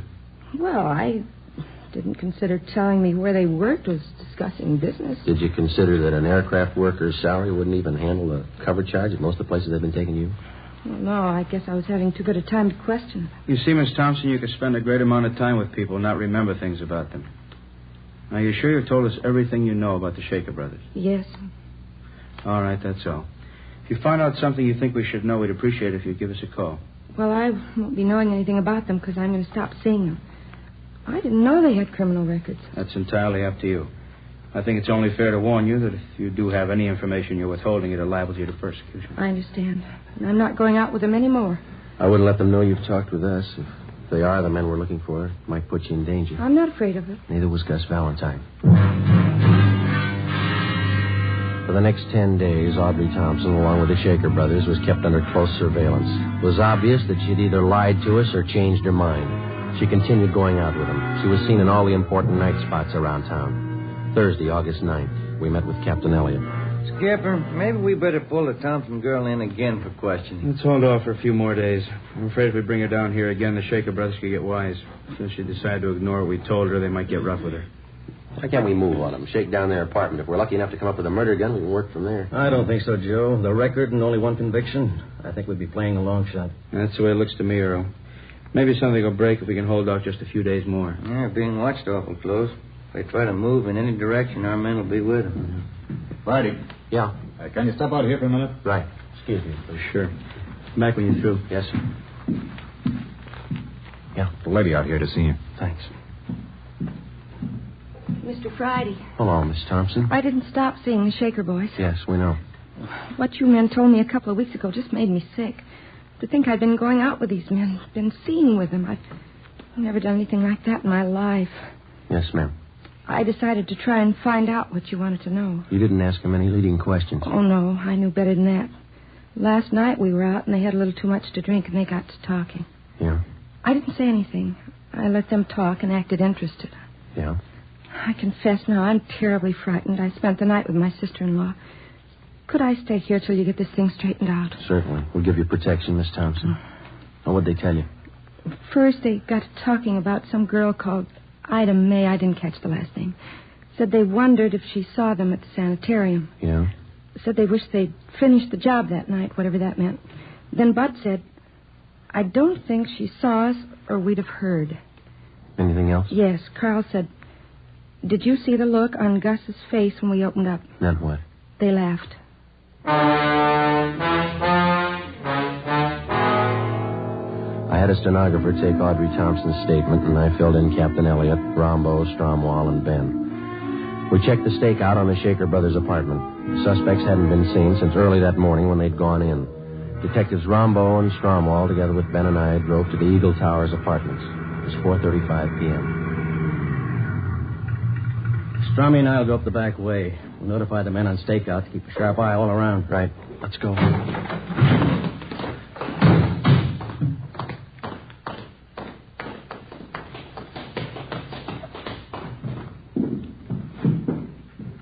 Apartment 410 is the top floor. Yeah, let's take the elevator. Yeah.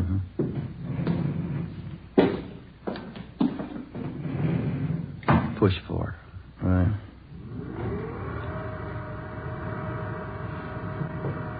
Just thinking. Yeah? That Thompson girl, long on nerve. It's this way. Here it is. Cover me. Yeah.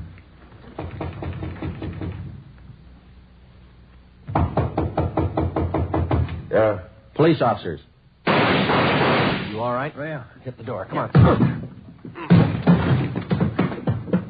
Window's open so far as gate. Come on.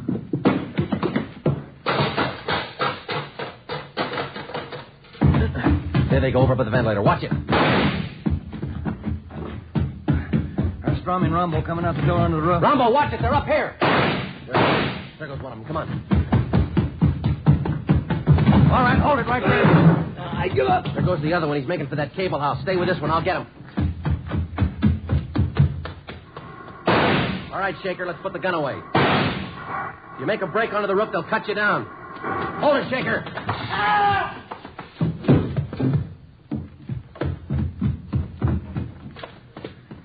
car, Joe? Yeah. Did you shoot him? No. I was trying to make it to the roof. He grabbed that hot terminal over there and knocked him cold. Oh, yeah. Move your foot, will you? Yeah. What's that? White Panama hat.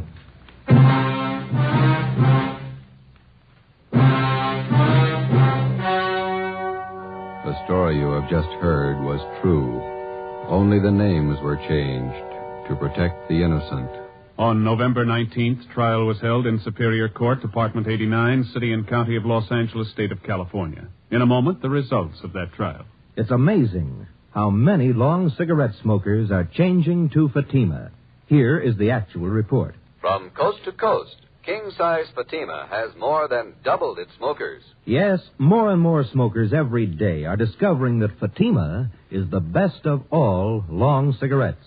Long cigarette smokers find Fatima has a much different, much better flavor and aroma. Long cigarette smokers find that Fatima is extra mild because it's the long cigarette which contains the finest Turkish and domestic tobaccos superbly blended to make it extra mild. So enjoy extra mild Fatima. Best of all long cigarettes. It's wise to smoke extra mild Fatima. It's wise to smoke extra mild Fatima.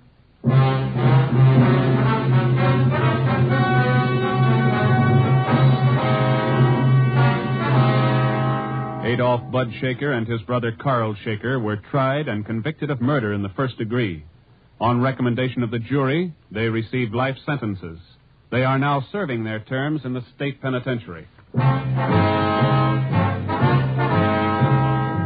You have just heard Dragnet, authentic cases from official police files. Technical advice for Dragnet comes from the Office of Chief of Police W.A. Wharton, Los Angeles Police Department.